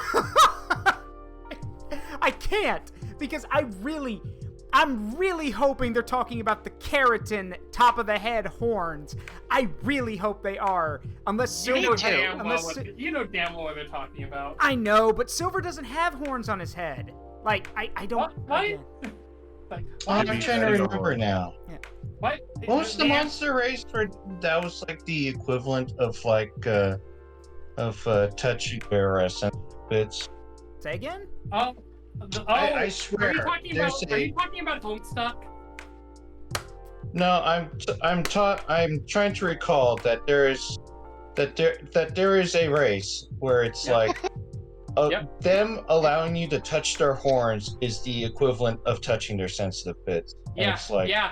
That's Homestuck. That's the Alternians from Homestuck, the Oh my trolls. god. but I've never seen Homestuck. We're not going I'm down. thinking We're of not something going down that rabbit Eject. hole. Yeah, we're Abort, not eject, going there. eject. Yeah, I'd eject, rather never eject. touch that. Yeet seat. Yeah. Where's the yeet seat? Yeah, and Hop's right. This is the same energy as Ibuki talking about people's front tail in Danganronpa. Oh my god. The fact that I know what you're talking about, yeah. Am I allowed to throw my headset yet? No. No. I Okay. can imagine. You must suffer with us. And then, sometimes Earthlings express interest. But after reading a joke that is statistically funny 99.908% of the time, they answer with a sad face and block communications. Ah! Funny for you 99.908% of the time? Yes. Huh. Fortunately, online dating is governed by the law of large numbers. As is job applications, but yeah, doesn't always work out that way. Which favors persistence. See previous answer. We are patient. Amanda But you're has not- been spending a lot of time on the app, and it's starting to work out. I'm now having conversations with some really nice people, especially Pearl. We prefer Laurel. Her facial features are more symmetrical. But Silver seems to favor the asymmetrical Earthling. As does most people. As do most people. Is that the case? Yeah, there's haven't actually really been a study that stated that asymmetrical is more in favor than symmetrical. And Huh. if you like the thick Earthlings, go get Swayzeby to draw you a picture. Like, Yep. yeah, Or if they're even not Earthlings. yeah. See also. Swayzeby does good big. Why? See also. Yeah, why is Amanda in a spacesuit? Because Amanda is of the same alien race as Silver is. She literally just she arrived last. Silver's a little different, Yeah. though. The thing is that okay, so let me explain real quick for Hop. The short version, Hop, is that Silver is part of the same alien race, but he's not part of the hive mind anymore. He's got his own body and his own. Yeah, he's cut himself Kinda off. drifted away. And Amanda. I would say drifted. Yes, and Amanda has come looking for him. She just got here, so that's why she's still in the spacesuit. Yep. She's only been here A few days. days, yeah.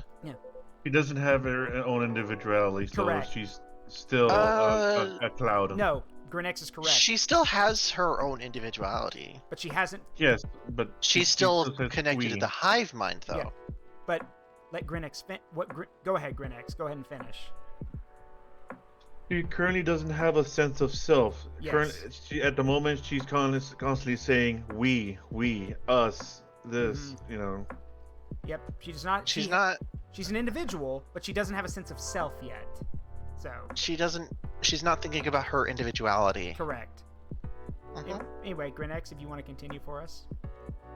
She sounds like a really good person. She's the communications director for a charity that fights homelessness. She cares about other people a lot. I don't think she's been very lucky in return. But she's funny, very funny and curious of everything. And her smile. Please desist. We can sense your hormones boiling. Oh my god, that's literally stop being horny. And hey, Nick, who turned out the lights? The lights are on. She did it before Josiah could. Oh, I'll say that. and she's the mean, person. Amanda. And she's the person you might be getting a date with. I really hope so.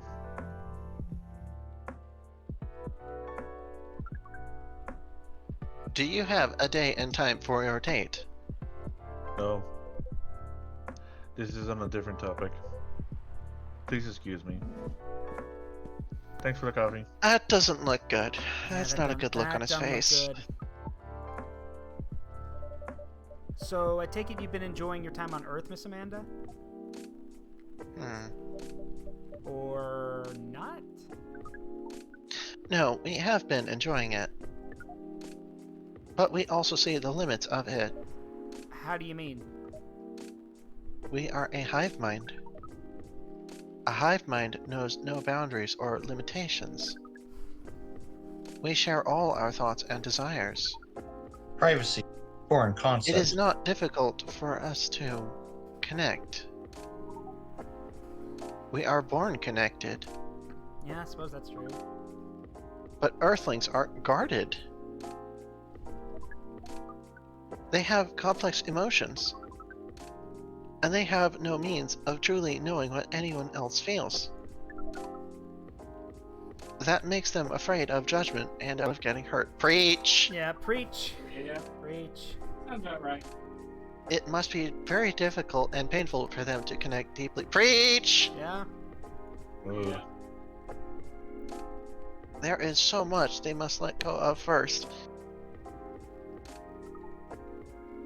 We could not live like that. You said Preach. that online networks were like a hive. Like a hive, but not a true hive. A true hive requires honesty and directness. Well, that was your first problem, going to online news sources thinking you were going to get honesty and directness.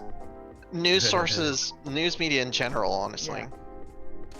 As well as a desire to deeply understand others. Also lacking from the internet. I see. You don't think you could ever adapt the way Silver has? Silver is different. Even when he was a part of us, we could sense him looking outwards. That is why he has become an amazing explorer. And that is why he made the effort to learn Earthlings' codes and behaviors. He did not just want to understand. He wanted to experience. We are not like him. We like to seek knowledge on what is different from us. But once we have that knowledge, we are satisfied. Uncovering it and bringing it back is what makes us happy. So, This is detective curious. or archaeology? Yeah, basically something like that. It seems we are picking up on some earthling instincts after all. It is a good thing that our data readings here should soon be complete. And Silver's on his way to getting a date. It would appear so. Uh-oh. That's not a happy I brought the thing. coffee. Oh, that's a bad look. Yeah, And the music change just... yeah. Oh dear. Amanda, we have to go. What? Oh, did it Again? turn out that it was a trap? Did they stake the place out? That call was bad news. Oh, probably to his The business. agents. The agent... Too late. Just hide behind the counter, quick. Behind the counter. Thank you. I brought the coffee. Good evening, Mr. Agent. Deadpool, you want to do this? I was just Yeah, Josiah. why not? I figured Josiah would be able to knock this one hard. Josiah's done a roll already. I want, Hmm. He hasn't spoken in a while. we apologize, but our machine has been having some issues. We cannot serve drinks at the moment. You know very well I'm not here for drinks. I rescind my previous statement. I'd rather not involve any more civilians in this, though. Oh, you mean me? I'm sorry, but I can't. Whatever this is, wait for another night. I haven't finished my drink yet, and it looks like rain outside. Pours it right behind him. You finished your drink. Well, here's something that can't wait for starters. Barista, did you happen to find an ID card lying around? An ID card? Not that I can recall, no. It has a little Hello Kitty sticker on the back. Well, in that case, something like that I most certainly would have remembered. No, sir. I certainly hope you're telling the truth. If you were honest enough to tell me that fact, sir, then I would be honest with you. Mr. Agent, you always seem to doubt me. But you've been here several times already. Surely you should see by now that I'm not lying. As far as this voice actor is concerned, it's the second time I've been here. Well, you're awfully good at avoiding straight answers, man. Losing an ID card sounds very troublesome. Back when I worked at a delivery center, they would make us pay a lot to replace lost ID cards. That's not even the start of it. We're getting him to open up. Yeah. My job is a lot less forgiving than a delivery center. I'm very sorry to hear that. What's your job exactly? We uncover illegal aliens and extradite them. No way. Is he a thing on here now? No? I thought why did it light up? Oh!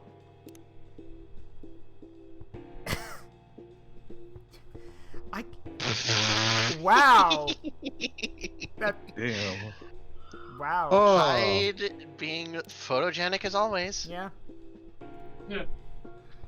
Is that wait? Immortality has treated him well. Yeah. Which is why I've been coming here in the first place. We keep getting tips that there have been alien sightings around this cafe. Speaking of which, have you noticed anything out of the ordinary, young man? Damn, he can't. I can't say that I have. I don't come here all that often. But it always seems very above board to me. Wait, who is posting at a time like? Oh, it's Gala. What did Gala say? Okay, read this first, Andrea. I did, but I'm just like, what did Gala say? Mr. Why are you threatening people on Tomo to chill, Mr. Hyde? On Tomodachil. Why are you threatening? Why are you threatening people on Tomodachil? Why are you threatening people?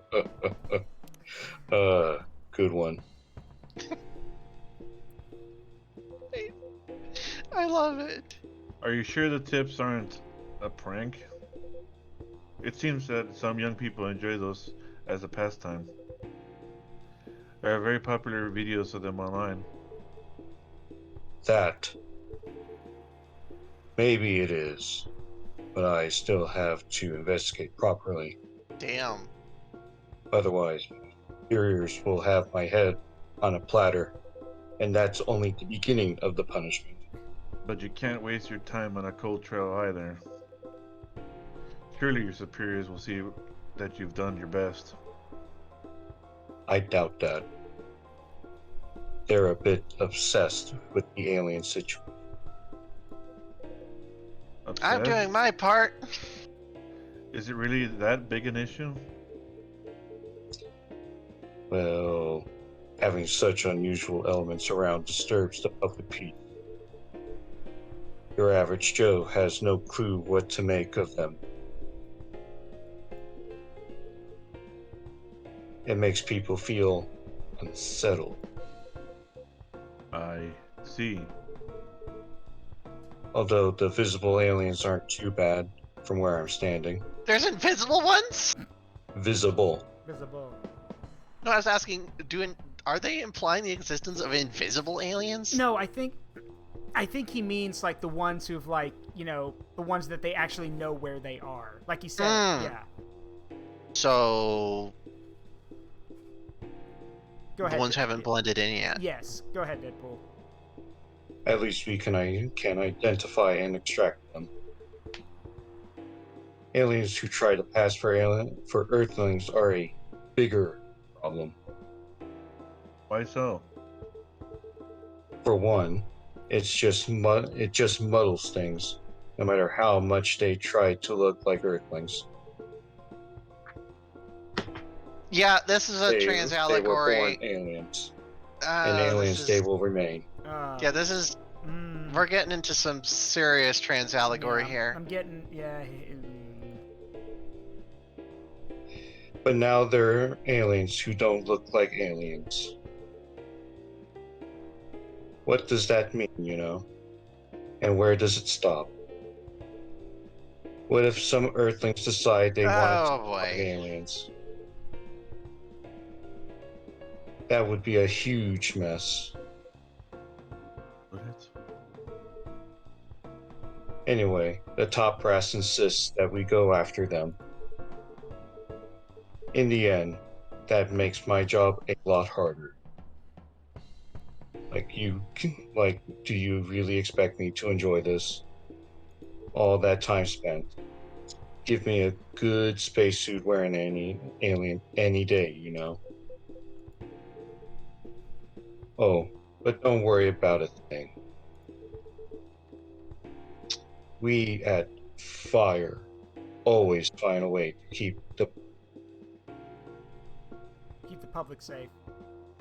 I did say that. Did I Okay. cut out? Yeah, it cut out. Yeah, cut out. And Fire is the name of their organization. I forgot what it's an anagram. I forgot, or an acronym. I forgot what it stands Yeah. for. I feel like it was a backronym, Mm, as a lot of things in government tend to be. yeah. I see. So how do you go about detecting them exactly? That one's easy. Once I have my suspicions, I check their ID. That makes it all clear, right? Right. I do wonder though, what is it? And I'm sorry I'm being too curious. I have a habit of putting my foot in my mouth. No, you're good. No harm in asking. Curiosity is healthy. In that case, Curiosity is human. what is it that makes aliens so very different? There are all sorts of people living here. They all have different personalities, different looks. Oh! Oh, it actually It's a music override. Yeah, it actually overrides the soundtrack. That's actually Oh. cool. Oh Okay. dear. Oh dear. He has a music override machine in his pocket. And How for did me, you know? when I walk It's through like the streets the of Seattle, what was her name again? Streamer Chan. Something like that. Yeah, let's see. and I see that no two people are alike, I'll admit it makes me very happy. Also, Hop, you say that, but look in his breast pocket. Yeah, he's got a neuralizer right there in his pocket. So if someone comes from further away but they feel like an earthling at heart, would they really be more different from the people who live in the city than the people in the city that are different from each other? Or they would just be another version of an earthling, perhaps no less beautiful. Yeah. Trans allegory is Hmm. pretty blatant. Alright, hold on. Something updated. Is there another story? Oh my god! No reason. Why are you threatening people on Tomoda Chill? No reason. No reason. It's just... Oh my god. Hyde's bored. Yeah. Hyde is clearly bored. This Hyde fellow seems very interesting. Yes, I managed to see what you I were will reading, investigate Zaruk. him. By reading the reflection in your eyeball. At the end of the day, my father. At the end of the day, who the heck knows? It's not like I can afford to spend time pondering it. I don't have a dog in this fight. Oh. Thing is, the law's the law, and my job is to uphold it. So literally, he's saying, I can't He's do... saying- Yeah. I can't do anything about this. This is just... I'm just doing I my haven't- job. Yeah, I'm just doing my job here. He's just a I'm cog not in the the one machine. who makes the rules. I have no decision. This is just my job. Yeah. I literally work for a form of janitorial. Right. But despite everything you said, it's still unclear to me why the law is so stringent against aliens. Well, it's not so much the law that is stringent against them. It's more that there's no law for them. No law for them. Yeah, how do you mean? Well, at this point, we have treaties and codes for all the races we know of, right? But we never made a treaty with aliens or anything resembling it. There's no law even acknowledging their existence. Heck, Oof. there's no law for them to commit murder. Oof. I didn't know that. But why is that a problem? That's easy. We have no way to regulate their presence. But yet again, it's back to regulation.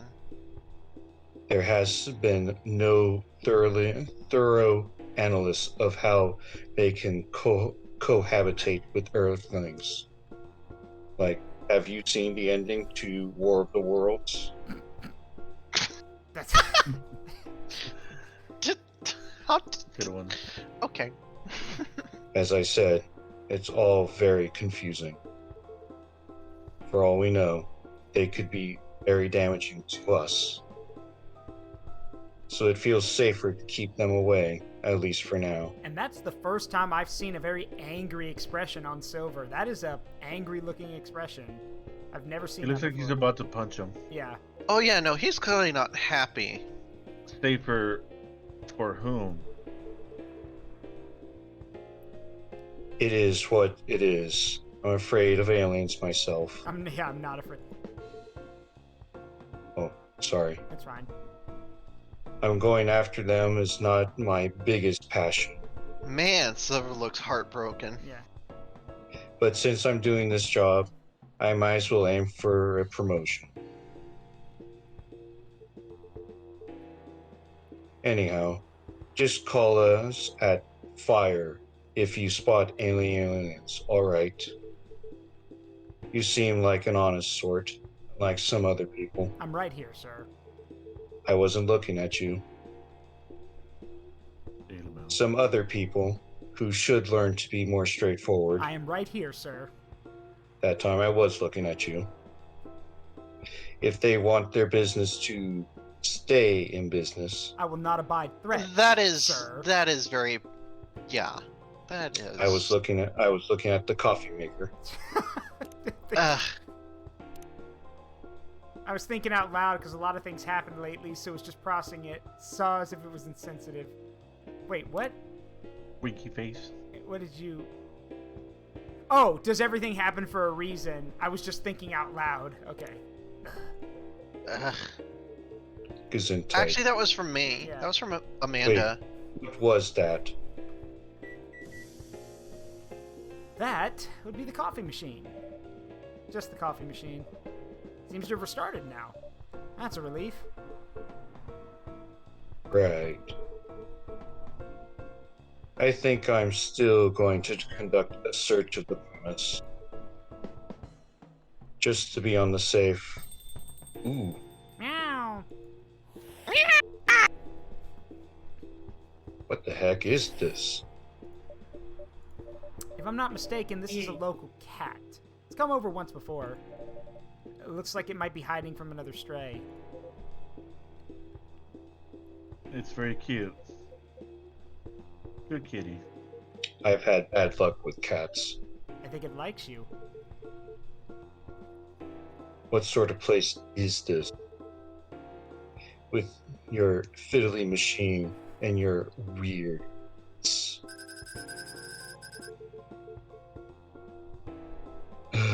And now it looks like I have an emergency elsewhere.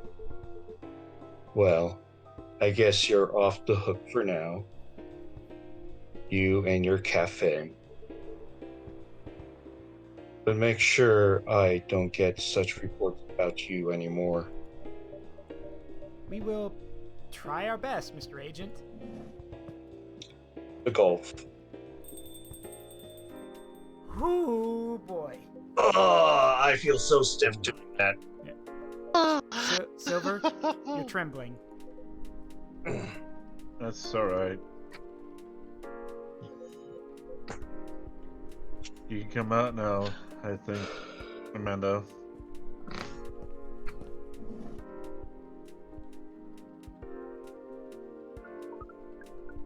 Well, we found this experience 100% distasteful.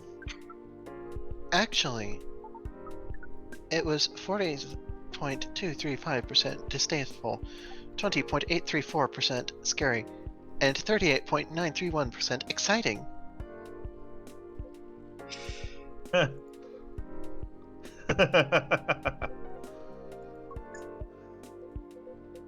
I apologize. This is just nerves. As one should have. We are truly sorry for the disturbance. Yeah. It's not your fault at all. Yeah, encounters with Coffee Talk Ice are always anxiety-inducing, alien or no. Yeah. Yeah. But should you be sticking around here? He might come back. No. I lured him away, at least for now. You did? Although it's a good thing the little cat came in when it did. It bought us some precious minutes. What sort of earthling aren't you? Wow. You see, Do you speak cat? we can feel this earthling's intent better than usual, and is expressing it clearly. It wishes to rest and be left alone. Yeah, that's definitely a cat. Oof. I feel all out of sorts. Is the machine really working again? It is indeed. Then make us a drink, and one for Silver as well. The same one should be fine for both. Just make it hot and comforting, and... What would you like, sibling? I think I need some sweetness right now. Here's a hug. I would really appreciate a hot, very sweet, very comforting drink. Well, turns out, I know exactly what he's talking about. It's a drink that's actually called honey chocolate. I've had it before, and it's actually my preferred way of drinking hot chocolate. I'm gonna have to try that at some point. I'm only familiar with the honey nougat chocolate. Yep. Let's see. Yep. So, I'm wondering, did he call his phone? I have no idea. Here you go. Plenty of sweetness in this. Oh, I will, Fountain. Don't worry.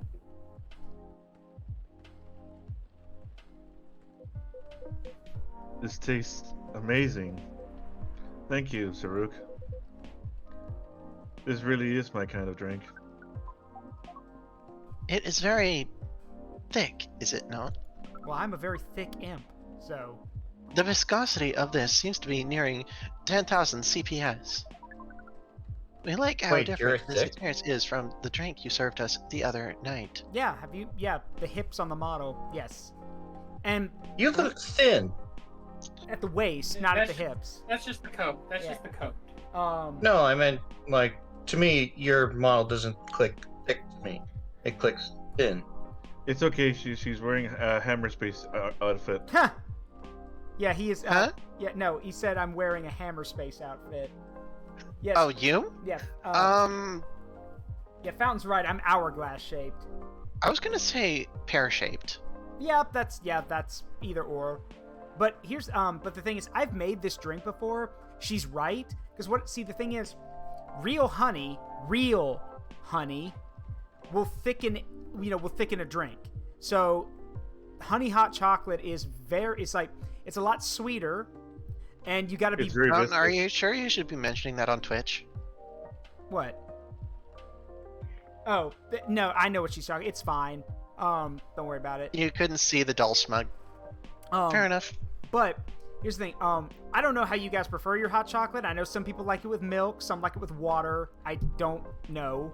which either or. But I do know that if you do use milk, you can't use as much honey because milk is already a thickener. You add more honey to it, you're literally just gonna have like I've had someone describe it as a melted candy bar. Is how someone described it once. So. Ooh, Okay. a mocha with using a chocolate bar. That's gonna go. Pretty much a Bigger. hot coffee, and then you use a chocolate bar to make it a mocha. Yeah. Or you can have no hot chocolate. Yes, Hop. There are some people who use water for their hot chocolate. I don't because I'm not one of those people. Yeah, the only place this could go is memes. And yes, it's funny. And yeah, Grinex is right. And then another form of hot chocolate I've had is back where I used to live. There was this little like bakery run by a Guatemalan family, and they sold a lot of like South American products. And one of them were these hot chocolate tablets. They were literally about the size of like they could fit in the palm of your hand. I've seen those before. Yeah, and you basically bring some Chocolate abuelita. Yes. You bring milk to a simmer, put the thing in there, and just stir it till it dissolves. Yeah. And it's amazing. Are you talking about a chapurrado? Yes. Yes. I am. Yeah, and I also, and my favorite thing to get at that bakery, I loved all the stuff they sold there, but my favorite were the champuradas, which are literally like, they're butter cookies they're like these large, flat, butter cookies with sesame seeds. And they're amazing. The drink I'm mentioning uses rice. Huh. Hold on, somebody's asking me. I'll be right back. And yes, there are some rice is used in some hot chocolate mixes, but this is just a tablet that has like I think it's like the chocolate. There's a little bit of cornstarch in it too, so it causes it to thicken up. But yeah, and the thing is, it's hot chocolate, but it also has a bit of cinnamon in it, which tastes amazing. So, and I'm back. Hello. Welcome back. I'm impressed though, Silver. You become quite savvy at navigating these situations, even if I'm sure you'd rather avoid them altogether. Yes, I would definitely prefer to avoid them. But I need to get used to them anyways. Why? The agent doesn't know you've come from outer space. Surely you should be off the hook for now. It's more complicated than that. Zaruk, you know the cafe I said I'm opening? Yes? Here it comes. Well, it's not exactly like this cafe. In fact, it's not exactly a cafe at all. Ooh, experiment. For the past few months, it's been the basis of operations for SAVE. Save? SAVE, Society for Aliens and Various Extraterrestrials. Wow. It's a cover-up. It's a cover-up, yeah. I know, it sounds very reckless. No, it sounds rather admirable. I think I underestimated you. I don't know. But you see why I've had to become savvy, as you said. I have a lot of people depending on me now. Those who are just arriving into Earth and are confused and scared. Those who have adapted Earthling appearances and are trying to blend in. Those who are learning how to understand life here. And how to understand themselves. For all of them, it's an existential matter. Not everyone is meant to be a hive mind. I know I wasn't. No offense, Amanda. Yeah, life gives you one of those at times. We are not offended. We have always known you were different from us. It is all the same to us. You are our sibling, whether you live as the Hive or as an Earthling.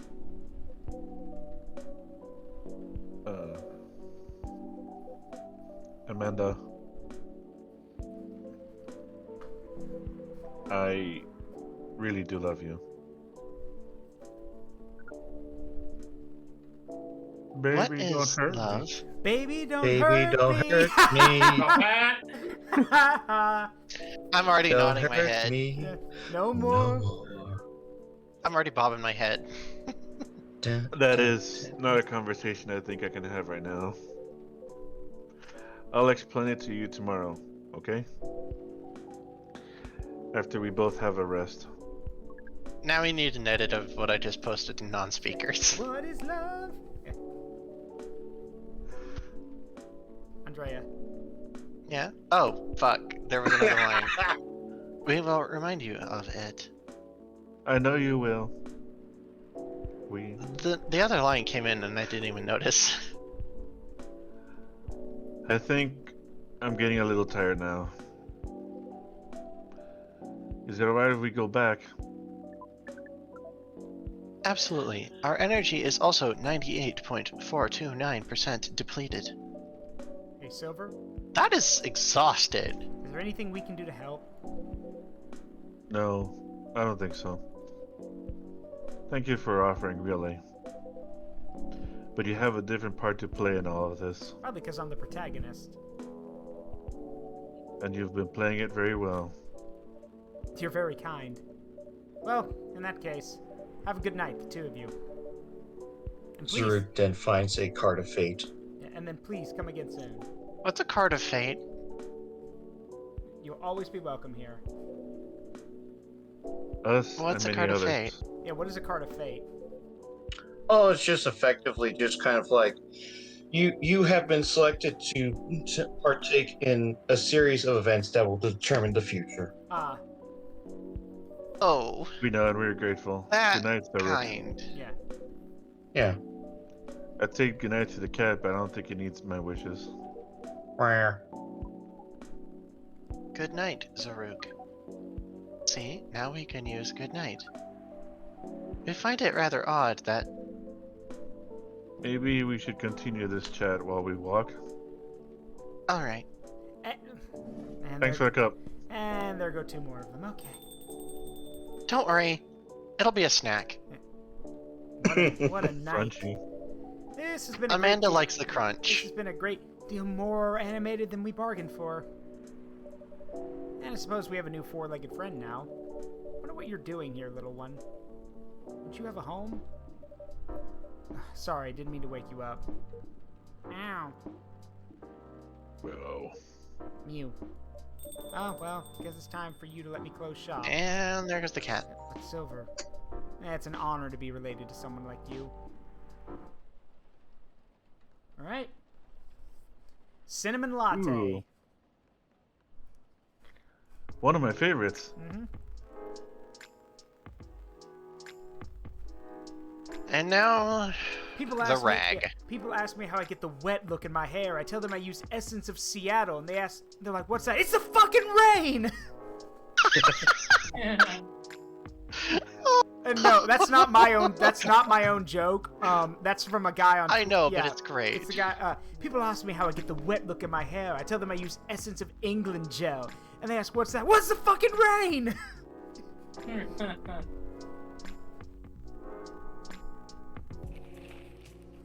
Curbing recent security breaches. Government to block data leakers' websites. Ah, so WikiLeaks. Got it. Lol easy. Yeah, let's see. First workaholics treatment center to open in 2024. No phone, no laptop, just rest. See. Beachgoers report silver algae blooming on Alki Beach. Uh-oh.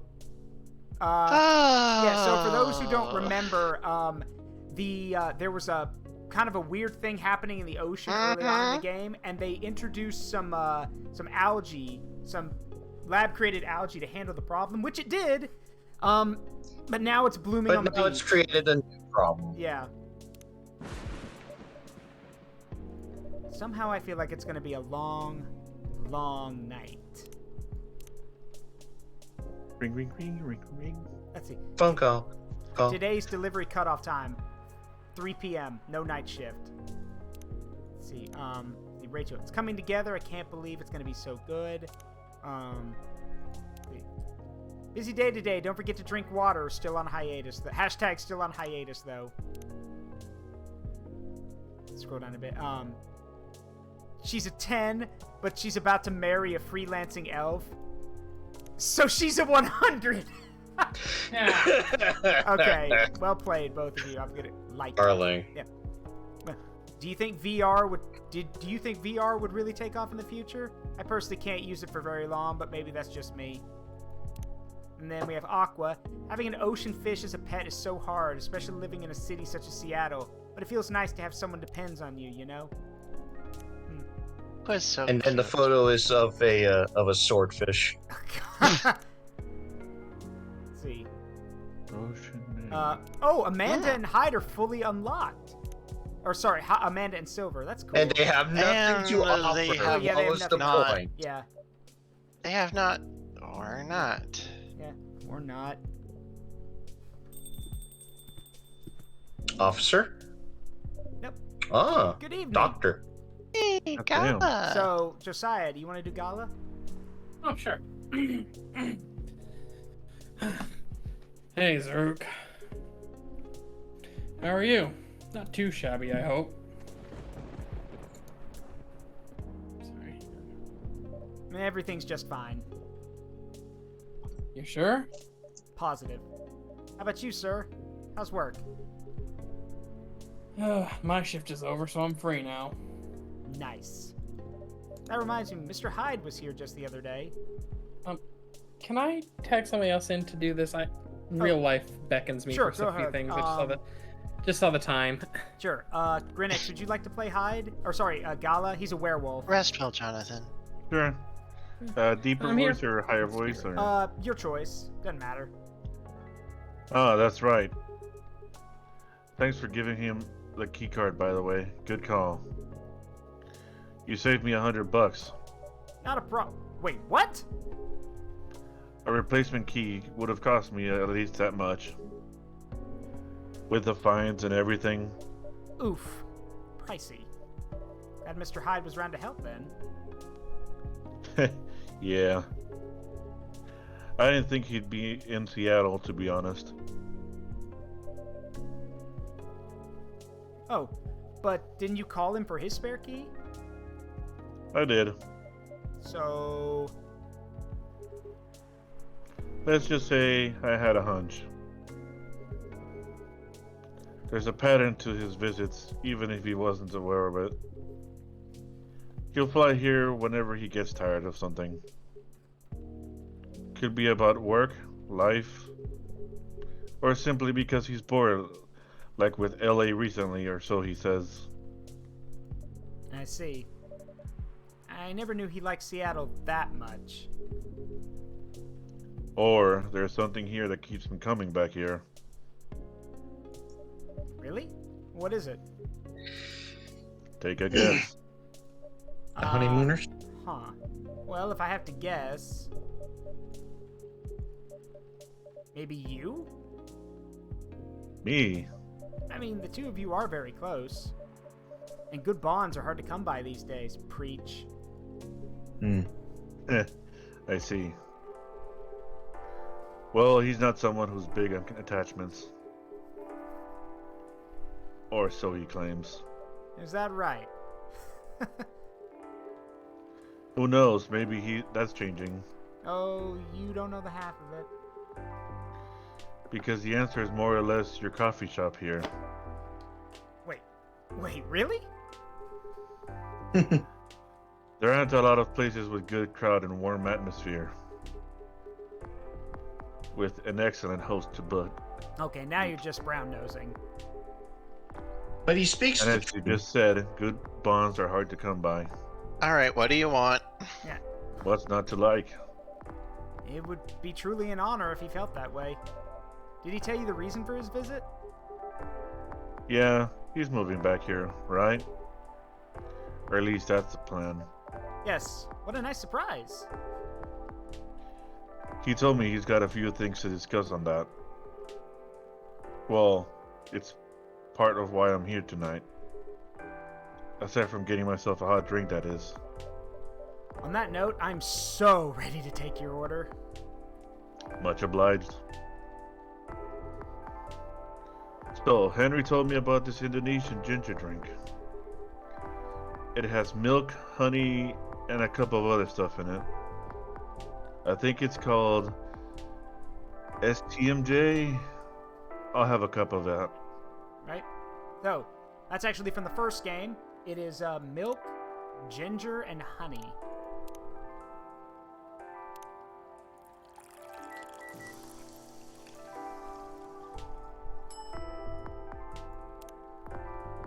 One And nutritious, then they crack an egg on it. one nutritious drink from the archipelago coming up.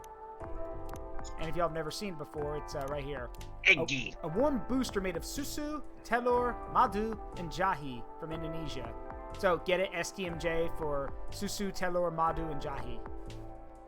Yeah. Eggy. Yeah. Eggy. Thanks a lot. Yeah. Whisk vigorously. Synonym. Synonym. Ginger. Wait. Love that guy. Yeah. Okay. That's actually a plan for I next. can never remember his name. Dylan Hollis.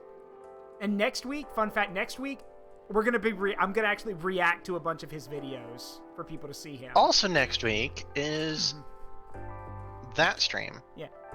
Which stream? Be more specific. Dun-dun. Saturday. Next Saturday. Oh, right. Mhm. I'm very confused. Help. May 20th. Crazy. Oh, right. Yeah, you're okay. Yeah, you're right. You're right. Mhm. You have to remind me about it though. Like, go ahead and send me a DM about it, just saying hey, so I can pin it. Basically, just say hey, this is May 20th. Remember.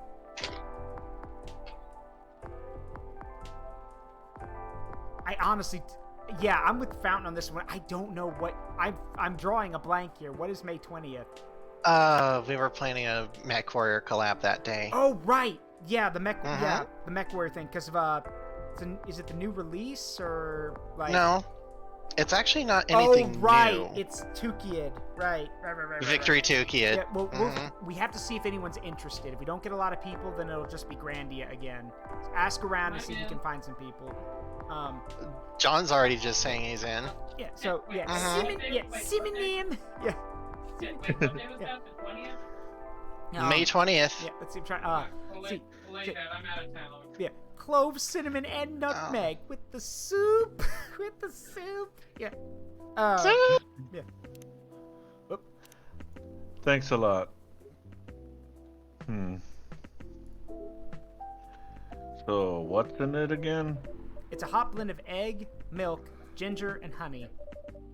Or, hold on, as I should say, eggy is one eggy, mujus, ginger, and honey. Yeah. The drink's name itself is the ingredients: susu, telur, madu, and jahi. Milk, egg, honey, and ginger. No wonder it somewhat reminds me of an eggnog. I'll bet it's spicier and not as rich. But I can I'll see be why right back. Hendry likes it. It's a great stamina drink. He probably needs it to I'm keep up. biting my lip. Yeah, he probably needs it to keep up with Rachel's work. You're probably right. As long as he remembers to take breaks. Maybe I should invite him for a drink here sometime.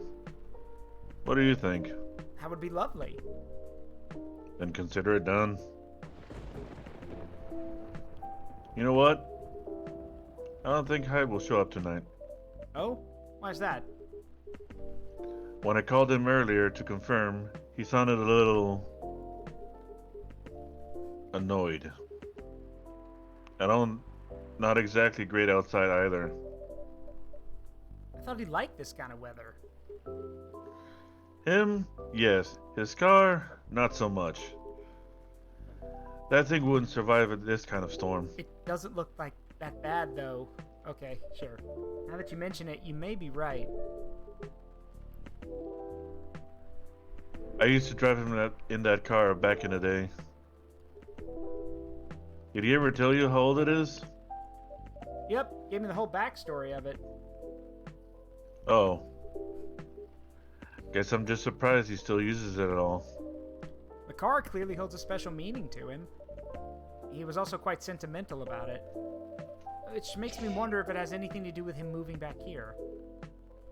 What do you mean? You lived here before, right? Yeah. And he kept bringing up the past, too. Are you saying his move is motivated by nostalgia? Wouldn't be the first time. I was going to say homesickness. But I realize that makes no sense. I get what you're trying to say, though. It's a strange longing for times gone by, considering how fast things are changing these days. Maybe even too fast. Which is ironic, really. What is? Live long enough, you'll realize only the constant in life changes itself. Things like shifting necessities, curveballs the world throws at you, decay. Oh, I'm glad I'm not the only one that says that. Just stuff we have to deal with indefinitely. Considering our lifespans, you'd think we'd get used to it at some point. But we never do. Never completely, anyway. I suppose the idea of getting used to change is a paradox in and of itself. That sounds about right. Perhaps nostalgia is for an anchor for dinosaurs like us. I mean, you could say, honestly, you could say that about a lot of people today. People who are getting older. Keeps us from losing ourselves to the world's relentless speed. You get used to these after a while, huh? Pretty much. Shame the same can't be said for the coffee maker. Yeah. Oh, hey there. We meet again. All right, so Renona's back. Oh, sorry, Riona. So Yes. Oh, Hello. yeah, I was about to ask. Thank you, Andrea.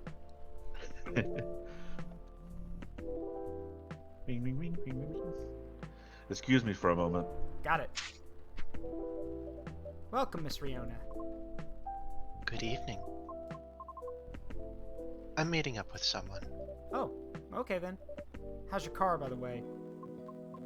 My car? Oh, you mean the tire? There's really no need for concern, as it was an easy fix. But thank you for asking. My pleasure. May I order a cup of Russian tea? You got it. Now, this one's actually tricky. Because this is actually one that I actually had to look up. Because, fun fact, it is an actual drink. There is an actual thing called Russian tea, but, and it's basically, like, for those who don't know, Russians love their tea. I did not know that, but the Russian people love their tea. They do. I didn't know that. Yeah, Russian people love their tea. And it's usually a very dark, like, strong tea. But yeah, it's tea, lemon, and cinnamon. Oh, good combo. Yeah. See, that just puts into my head the mental image of the heavy sipping a little tiny teacup. I mean, It would. I mean, the dude has a PhD in Russian literature. He is a refined gentleman. Oh yeah, no. That actually came up in conversation recently. yeah. Also, Sandwich. People were saying that Heavy was stupid, and it's like, no, no, he's not. he's got a PhD. Yeah. And He's as got a freaking PhD. and as Poker Knight in the inventory told us, as he mentioned, he goes like, I have a PhD in Russian literature. Does that come in handy in your line of work? More than you think.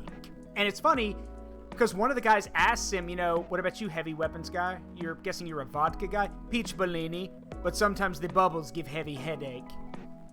Like, he's a very, like, the thing about Maybe He has a remarkable amount of depth for Yes. somebody who. Yep. And he's also very For a articulate. game that Yeah, borders on playable shit Yeah, post. and he's very articulate. Like his word Yes. choice is very immense. He thing Oh is, yeah, no. the crazy thing about Yeah. it is that, so real quick, Heavy's backstory is basically he's the oldest of like this massive family, so he had to succeed, which is why he's got he was in Spetsnaz. He's he's got a PhD in Russian literature. I didn't know he was in Spetsnaz. Yeah, he was in Spetsnaz. He had to get he got a PhD in Russian literature so he could provide for his family. That's why he's so and he hides all of that by pretending to be an idiot. He hides all of that. There's even a bit. It's a facade. Mhm. The Sparrow story. Yeah. He knows well just how disarming it is. Mhm. There's also a bit in the comics about him where, like, right next to his bed is another bed that he put Sasha, his minigun on. Yes. And Yes. the scout's like, "Is that a tiny bed for your?" He goes like, "Yes." Next to your bed, yes. For your gun, yes. You know that's pathetic, right? Yes. I must get bigger bed for Sasha. Right. It should also be, I love him. It should also be noted that He's- all of his miniguns have They all have names, they all have individual names. names. Sasha, Natasha, like he names all of them. I'm gonna look that up. I real use quick now. Natasha a lot when playing TF2. Yeah. Let's see. Russian tea for the lady Russian to deliver. Shora. That's a good one. Honestly thought it was no. I'm gonna interject here. No, it was shit. She's just being nice. Anyway, let's see. Russian tea. Despite the name, it's a totally American drink. It is. I'll be right back. Go ahead.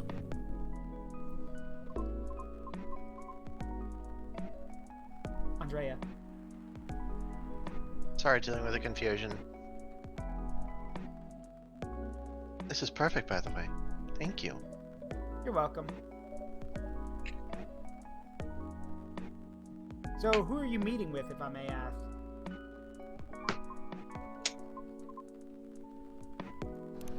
Ah, You should know. You should know, shouldn't you? After all, you are tasked to give me his contact info. oh boy. Oh boy! Ah, that's right. So, you two did end up connecting after all. Oh, I need to get ready for this. Andrea. We did, yes.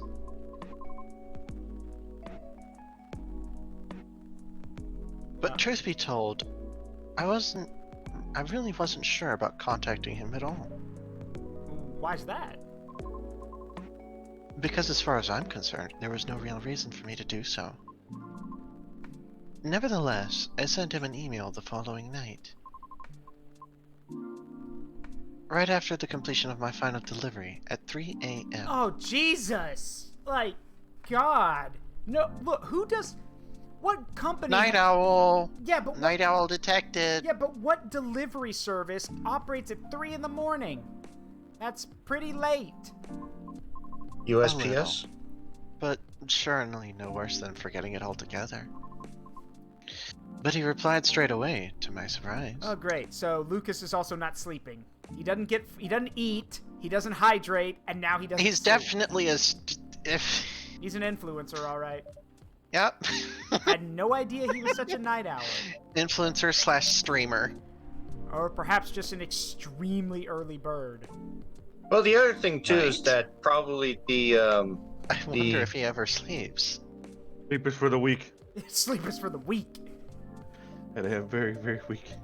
That should be a question for you too, miss. Oops. Anyhow, he answered me with an apology. He regretted his rudeness from when we first met, Good man, apologizing. which was another surprise since I didn't think that it was such a matter of concern. Well, and yet the last few times it has weighed heavily on him, yeah, no kidding. which is probably why. Oh he's yeah, no, been- the boy has a conscience with the weight of a cinder block. Yeah, well, he did return here the next evening looking for you. Did he? Yep, said so himself. I see. How peculiar. In any case, we exchanged phone numbers and have been texting ever since. Then he said he wants to meet up and speak in person, which is why I'm here now. But I'm still not quite sure it's necessary. Well, it's necessary for him. Yeah, I mean, maybe he just wants to chat and hang out. Perhaps. I suppose we'll see. Indeed we will. Hmm. Yeah, I must unfortunately be off for the evening. I All have right, work Josiah, have a tomorrow. good night, bud. Sleep well. Take care. Good night, y'all. Bye now. Yeah, so Hyde's not coming tonight.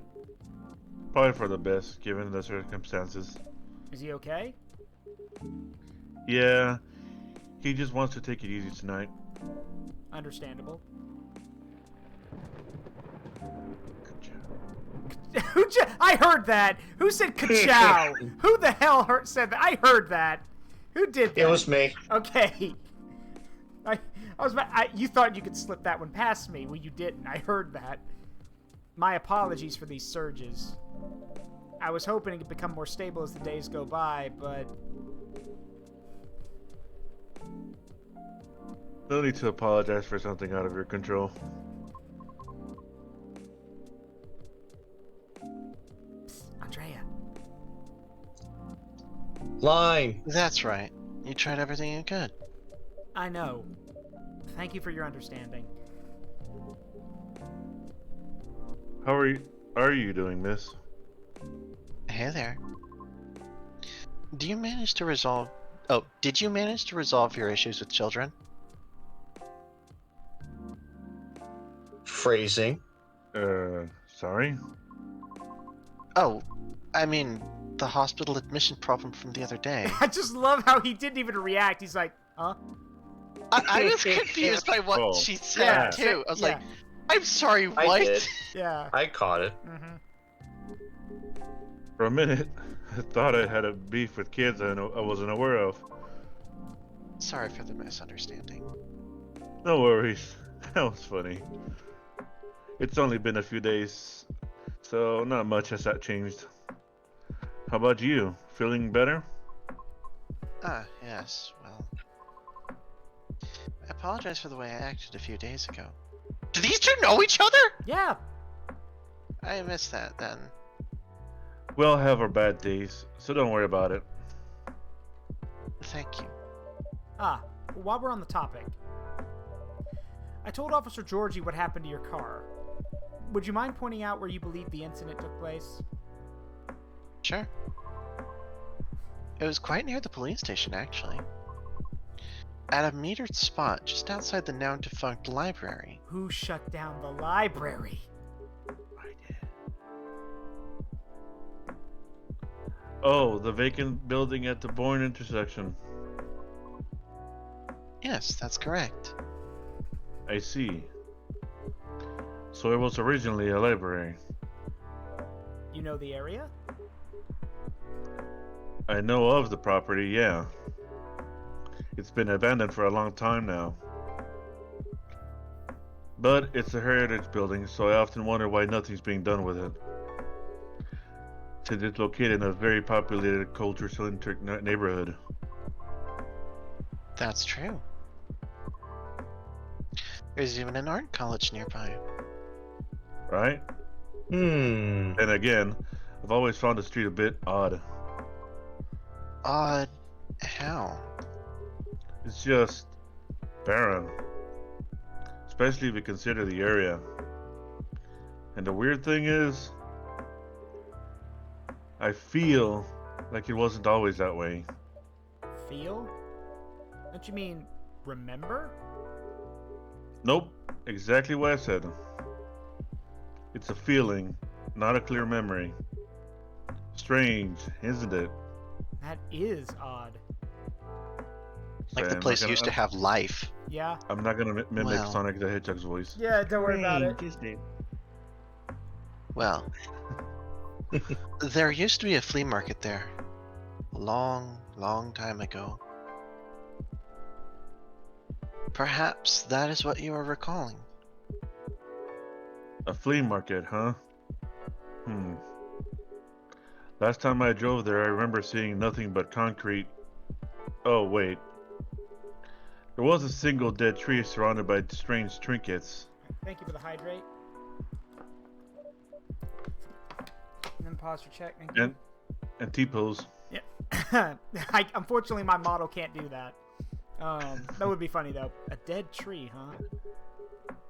No idea why I almost forgot about it. It stuck out like a sore thumb. About 8 feet tall, no leaves. It's been there forever too, as far as I know. Oh, are we gonna be? She knows something. That hawthorn tree was something of a landmark for us drivers. And the trinkets you spoke of are actually remembrances of sorts. Did somebody say remembrance? Remembrance. A Rembrandt? Remembrances? Motherfucker, I know what a remembrance is. I'm a remembrancer. Hold on. I'm just gonna recap a bit here, okay? Sure.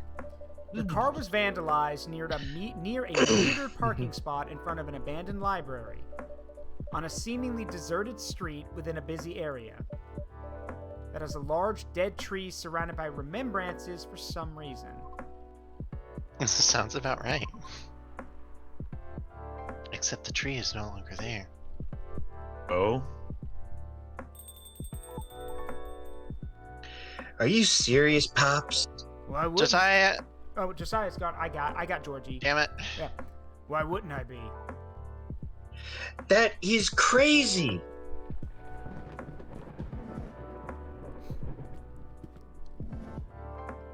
Got your hands full tonight, Zaruk. Oh, damn. Good evening, gentlemen. We got quite a crowd here. Where? Oh, hey everyone. Oh boy. I thought I'd be early, but you're already here, lady. Hello. Zaruk, for the love of all things holy, tell me my lighter is here. Well, you're in luck, because it is. Hot damn, thank goodness. Would you like me to get it now for you? Nah, it's fine. I'm just glad to know it's here. Just bring it with my drink later. Sure. Let me know when you're ready to order. Cheers. Well, well, well. What's up, y'all? What's new? Evening, officer. We were just talking about the spot where Miss Riona's car may have been vandalized. Oh? They got your car too, lady? Yes, but it's not a big issue. Still, sorry you had to experience that. Where did you park your car, miss? I can send you the coordinates if you'd like. That'd be real swell. Got it? Okay. Oh. Is it within the area you expected, or...? Pretty much. Same location where I parked mine a week ago. I see. You can rest assured, we already increased patrols in that area. That's great. But I am the only one doing it at the moment. That sucks. Really does. Huh, what's that? Am I hearing you, out of all people, doubting my skills, Zaruk? No, of course not. Just thought it means an unfortunate increase to your workload. Ah, well, them's the breaks, I suppose. Anyway, give me your strongest espresso, and don't forget my lighter. Alright, espresso is literally just coffee, coffee, coffee. That's it. It's what Frey... Although the way he said it, I thought it was like, okay, make the espresso and then put my lighter in the cup. Yeah, I know, No, right? I like my coffee stirred It's a with my nice lighter. garnish. I like my coffee strong. Make sure you put a piece of metal in it. It's a nice garnish, the lighter. Oh, there it is. Thanks, Zaruk. You probably think I'm being silly. What can I say? It's my lucky charm. Now don't forget it this time. Yeah. It's borderline superstitious, I know. Don't you have anything of the sort? Well, I have good reason to be superstitious. Whenever I don't have this with me, things happen. Hey! Let's see. Oisiandris, thank you for the follow. Welcome to the Forest of Memories. I'm Zaruk Windcaller, and we're playing through Coffee Talk 2, Hibiscus and Butterfly with my friends Andrea, Grinex, and Hello. Deadpool. Hello. Greetings. Let's see. Right. Alright, here comes the strongest espresso in the house. Cheers. Perfect, as always. Are you ready to order? Might as well be. I like something desserty. Because it's my cheat day. Sure thing. Any specifics in Saturday mind? is Tuesday. Well, I saw this video of a Spanish hot cocoa drink yesterday. Oh, it came from Azibo's chat. For some reason, never followed you. Easy fix. Well, hey, welcome. Make yourself Welcome, at home. welcome. Spanish. Pull hot- up a chair. Yeah, Spanish hot. So it was so thick, I thought it was chocolate sauce. Fun fact: I knew. We already know the one. Yeah, I know exactly. Ooh. No, I know. No, actually, it's not what you think.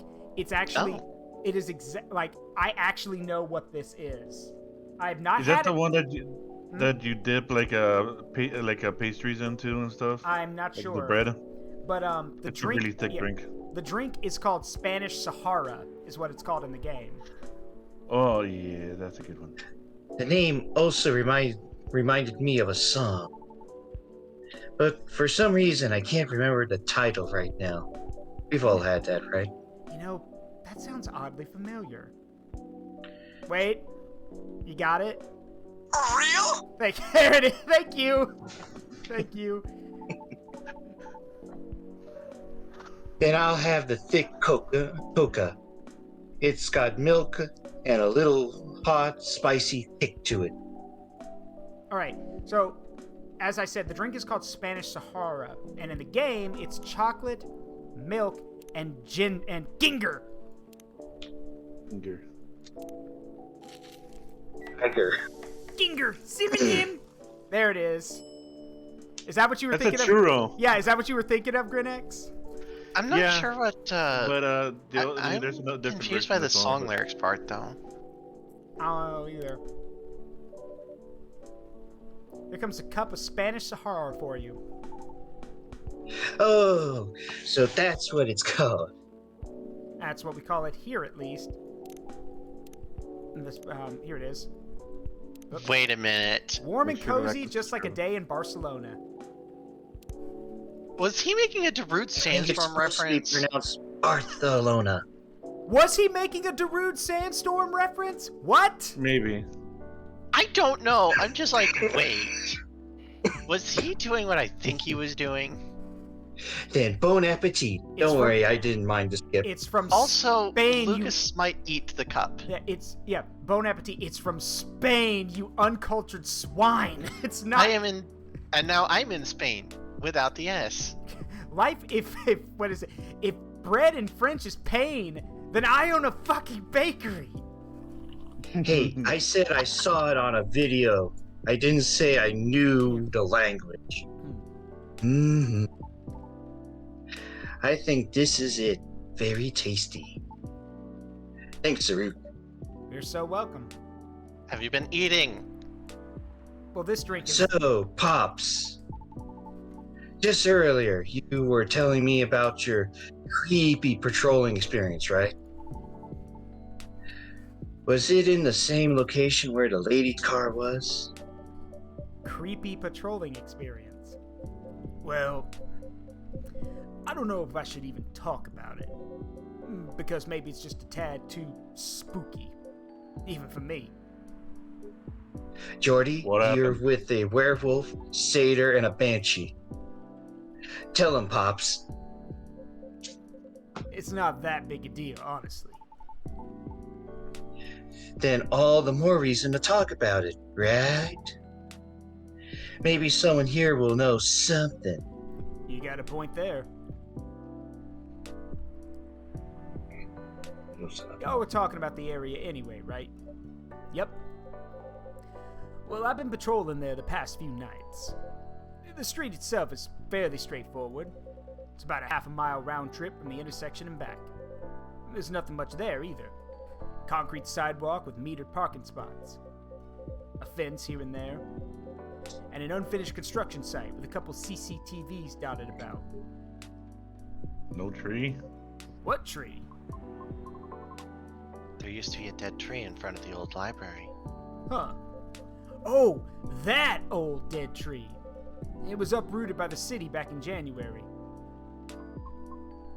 Ah, The commercial community decided it wasn't really a good look.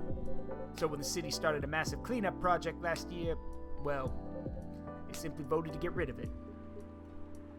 I see. Why? What's up?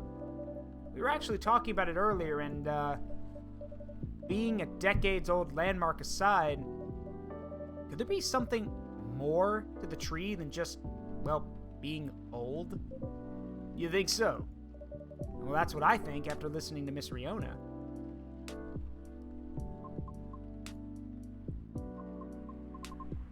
Are you expecting something from me, Zaruk? Ma'am, the camera panned right over towards you, so yes. Huh?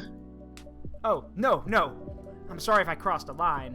You just seem to know a lot about it, and I didn't want to mix up the facts. I understand. But I would like to hear the officer's spooky tale first, if you don't mind. Gladly, Yeah, Pops. Gladly, miss. Almost forgot about me there, huh? So anyway, patrolling on that street's an easy task. Only 4 to 5 cars were parked there overnight at most, which makes keeping track a breeze. Sounds ideal enough. As expected, though, nothing happened the first 2 nights. But yesterday was a different story. And the music's gone. Hold on. Power's gone too. Spooky. What a stage setup, eh?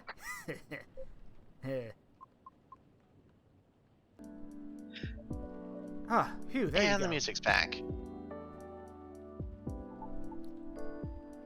Thank goodness. Sorry about that. Please continue. Alrighty. Well, wait a minute. Music shift. Oh no, it's 24-hour rainfall. It's the theme Riona got when she got mad. Yeah. Well, it was nearing the end of my shift, and I found nothing was amiss. There were only 4 cars parked that night. 2 spaced across the street, and 2 on the opposite corner, side by side.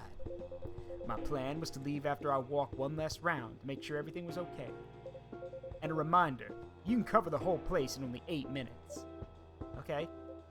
Then, at the end of my walk, I took a drag on my cigarette, smug as I was about to clock out, thinking 'twas another night job well done. Right? Wrong, as I was immediately faced with the impossible. 3 cars, 2 side by side, 1 across the street. All tires flattened. That's 12 vandalized tires for you, in a span of less than 10 minutes. That is so strange. It would take several minutes to flatten just 1 tire. And that's if you're using the right tools. Right? But that wasn't all. Oh no, it wasn't. Because that was the moment when the streetlights went out, suddenly and all at once. What? Right after that, I heard flurries of footsteps and laughter. They were going farther and farther away from the scene, and yet, I saw nothing at all.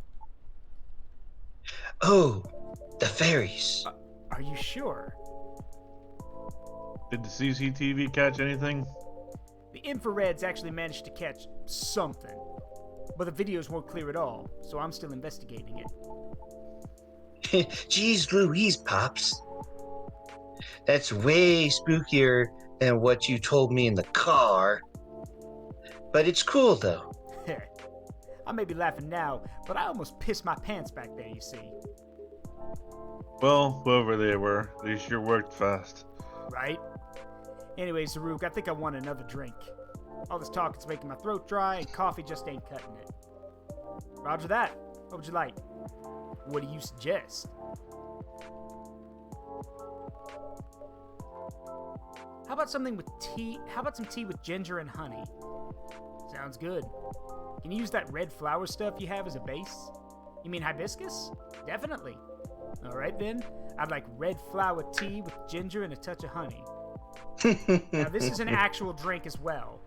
Be surprised if it wasn't. Ginger. Hibiscus. And honey. Hibiscus.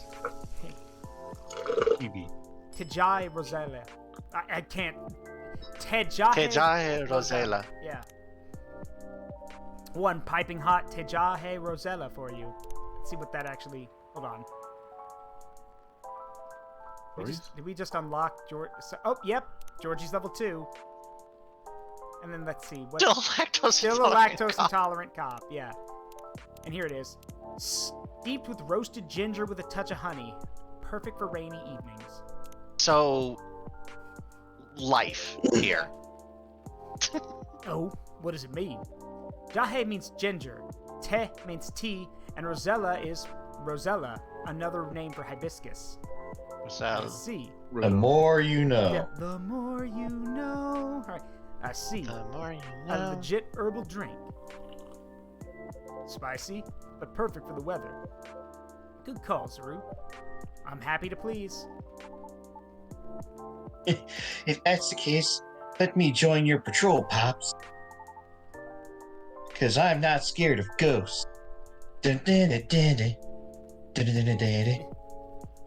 Real being What is- scared. what is this? Real being What scared is me Georgie's Yeah. face? Wait a sec, kid. What do you mean by ghosts, eh? Did anyone else catch that? Yeah. Because he said ghost. Jumping the gun a little there, ain't you? more. I don't know, Oh, Pops. right. Georgie hates ghosts. Georgie's afraid of ghosts, yeah. I forgot about that. We didn't. Maybe it's He something crazier than that. This is a really serious problem, kid. Don't joke around like that. Sorry. Interesting. You know something? No, not me. But she might. Right. The tree, wasn't it? Oh, yeah.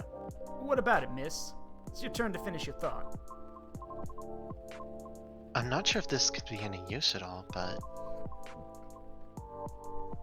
Officer, are you aware of the story behind that tree? Huh? I recall what you said earlier. People often leave remembrances around it. What do you mean by that, miss? Well, it's because someone passed away there. What? Georgie's panicking. Allow me to explain. I mentioned there was once a flea market on that street, correct? Right. They called it the fairy market. Okay, I was joking when I said that earlier. It was unofficially set up by the transients of the community. Transients being the government's term for unregistered citizens, including all the other uncategorizable beings at the time. Like the Fae, probably. Mhm. Fairies were a part of that. Someone pick up that phone, because I fucking called it! Hello. Hello. And I seconded. Huh. I remember learning about that. After the war, the government made its first official attempt to sort things out. Organizing equitable classifications was thought as one of the first steps towards civil peace. But it was oversimplified, inefficient, and not speedy enough. Was that before the Vindication Act? Way before that. Many who couldn't register were basically in administrative limbo. What? That's as good as, like, not existing at all. Really? That's horrible. It was the main reason why the fairy market was created in the first place. To ensure transient survival throughout the changing times. In more ways than one. The market had no real schedule, therefore, the start of Fairy Week would be marked by flowers strewn along the intersection. Just so people would notice and come and take a look. Sounds kinda too low-key, no? Because it was illegal, silly. Oh. And that was exactly the problem. The market ran day and night, its format unchanging. At the same time, the economy was slowly reshaping the landscape. People started to spend more, becoming reckless. while the laws were still shaky at best. Hmm?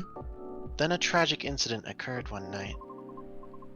A drunk driver was speeding and went off course, striking a vendor there. And the only evidence left of the crime, was that tree, standing where no tree was there before. Wait a second. What? Why did I never hear about this? How long ago was this? The accident occurred in 1959, but the market itself was forcefully disbanded in 1961. Happened before I was born, huh? Yeah, I remember everything now. It was actually quite an infamous case, wasn't it? But due to the nature of the beings involved, most people couldn't help but, well, forget. Huh? We're talking about the late 50s to early 60s here. Post-war media was still quite scarce. And I remember the drunk driver was also son of a very wealthy individual. Who? Correct. But that wasn't exactly the part that made the case so infamous. It was due to the fact that no body was ever found at the crash site, as well as the vendor being a transient with no legal ID or paper trail. As a result, the court had no choice but to dismiss the case. Buried it away. But there was a body, wasn't it? Just not the people one might expect. You mean the tree? Right.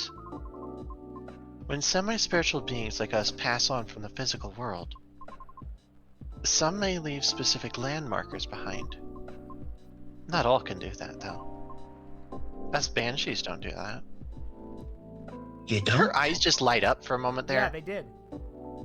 No, we simply disappear. So if I'm Left getting, side. yeah, if I'm getting this right, that tree couldn't be used as evidence because it wasn't classified as remains yet. Witnesses were in the same boat, no paper trail. So the driver's lawyer took advantage of those loopholes, and that's messed up. Beyond messed up, Pops. Whoa. Yeah, I can I'm hear boiling. that, Ryuji. Say again? And somehow kind of surprised at being right. Say again, Grenex? I could hear. I could imagine Lucas with Ryuji's voice from Persona. Yeah, that's what we're going with. Yeah, no, he's got a lot of Ryuji in his personality. Yeah. I'll take a further Sadly, I can't match that vocal Okay. performance. I'll take a further Okay. I'll take a further look into this more, miss. But I have a question for you. Yes. You think the vandalism has anything to do with the tree removal? I don't know. I suppose it might depend on when the acts of vandalism began. Yeah, that makes sense. Well, I better get going then. It's almost time for my shift. Okay, officer. Break a leg, Pops. I'd rather not. Stay safe. Will do. I'll keep y'all posted. Please don't leave the light. You hear Please don't leave the you light. hear a 100-pound weight hit the floor, but when you go to check the floor, it's just the lighter. Did he I better forget go his as well. lighter Gotta make again? this tomorrow. There's only one thing I want to confirm, though, if you don't mind, miss. Yes. It's about the fairies passing and how everyone ends up forgetting about them afterwards. I really thought that was just a myth. Guess not. Unfortunately. That's why there used to be memorabilia around that tree. There were efforts by those who remembered to preserve the memory. But it wasn't enough, was it? Else, we'd still have the tree. It really makes me question my memory. Are there any people I might have forgotten? Oh, Isn't that's he just like at home. 60 something? Isn't he like 60 or 70 years He's old? old. Yeah, he's getting up there for a werewolf, yeah. It's quite scary to think about. No. I was about to make a very bad joke. I'm not going to. We move on. And For things like be us, the bigger being person. forgotten is inevitable. So, no need to feel bad about it. Is that so? Lipseye. Oh, didn't catch your name, by the way. Unfortunately, I want to keep going, but we're a little over the limit, so I'm going to save here. And then next time... I was gonna. It sounded like things were wrapping up, actually, for the scene. Well, no, because I was checking the thing. There's a thing you can keep track of on by checking Steam, and it looks like there was another drink I had to make, which would have tied into another conversation. So. Oh boy. Yeah. Anyway, I appreciate y'all coming along. Thank you very much, and y'all have a great night. It's been fun. Yep. Well, that's going to do it for tonight, I think. Let me shrink myself back down real quick. I'm a bit too big. Let's see. There we go. I hope you all had great time tonight and had fun. We're not going to raid anyone tonight. I think it's best if we all just relax and, get to bed if you're tired and just enjoy yourselves. It's been a privilege and a pleasure to entertain all of you. Big thank you to Andrea, Deadpool, Grinex, and others, and Josiah for helping out with the voices. And yeah, I will see you all tomorrow for more of the Great War Western Front War Crimes Edition. I've been Zaruk Windcaller, and remember, the memories you make in life, good and bad, make you who you are.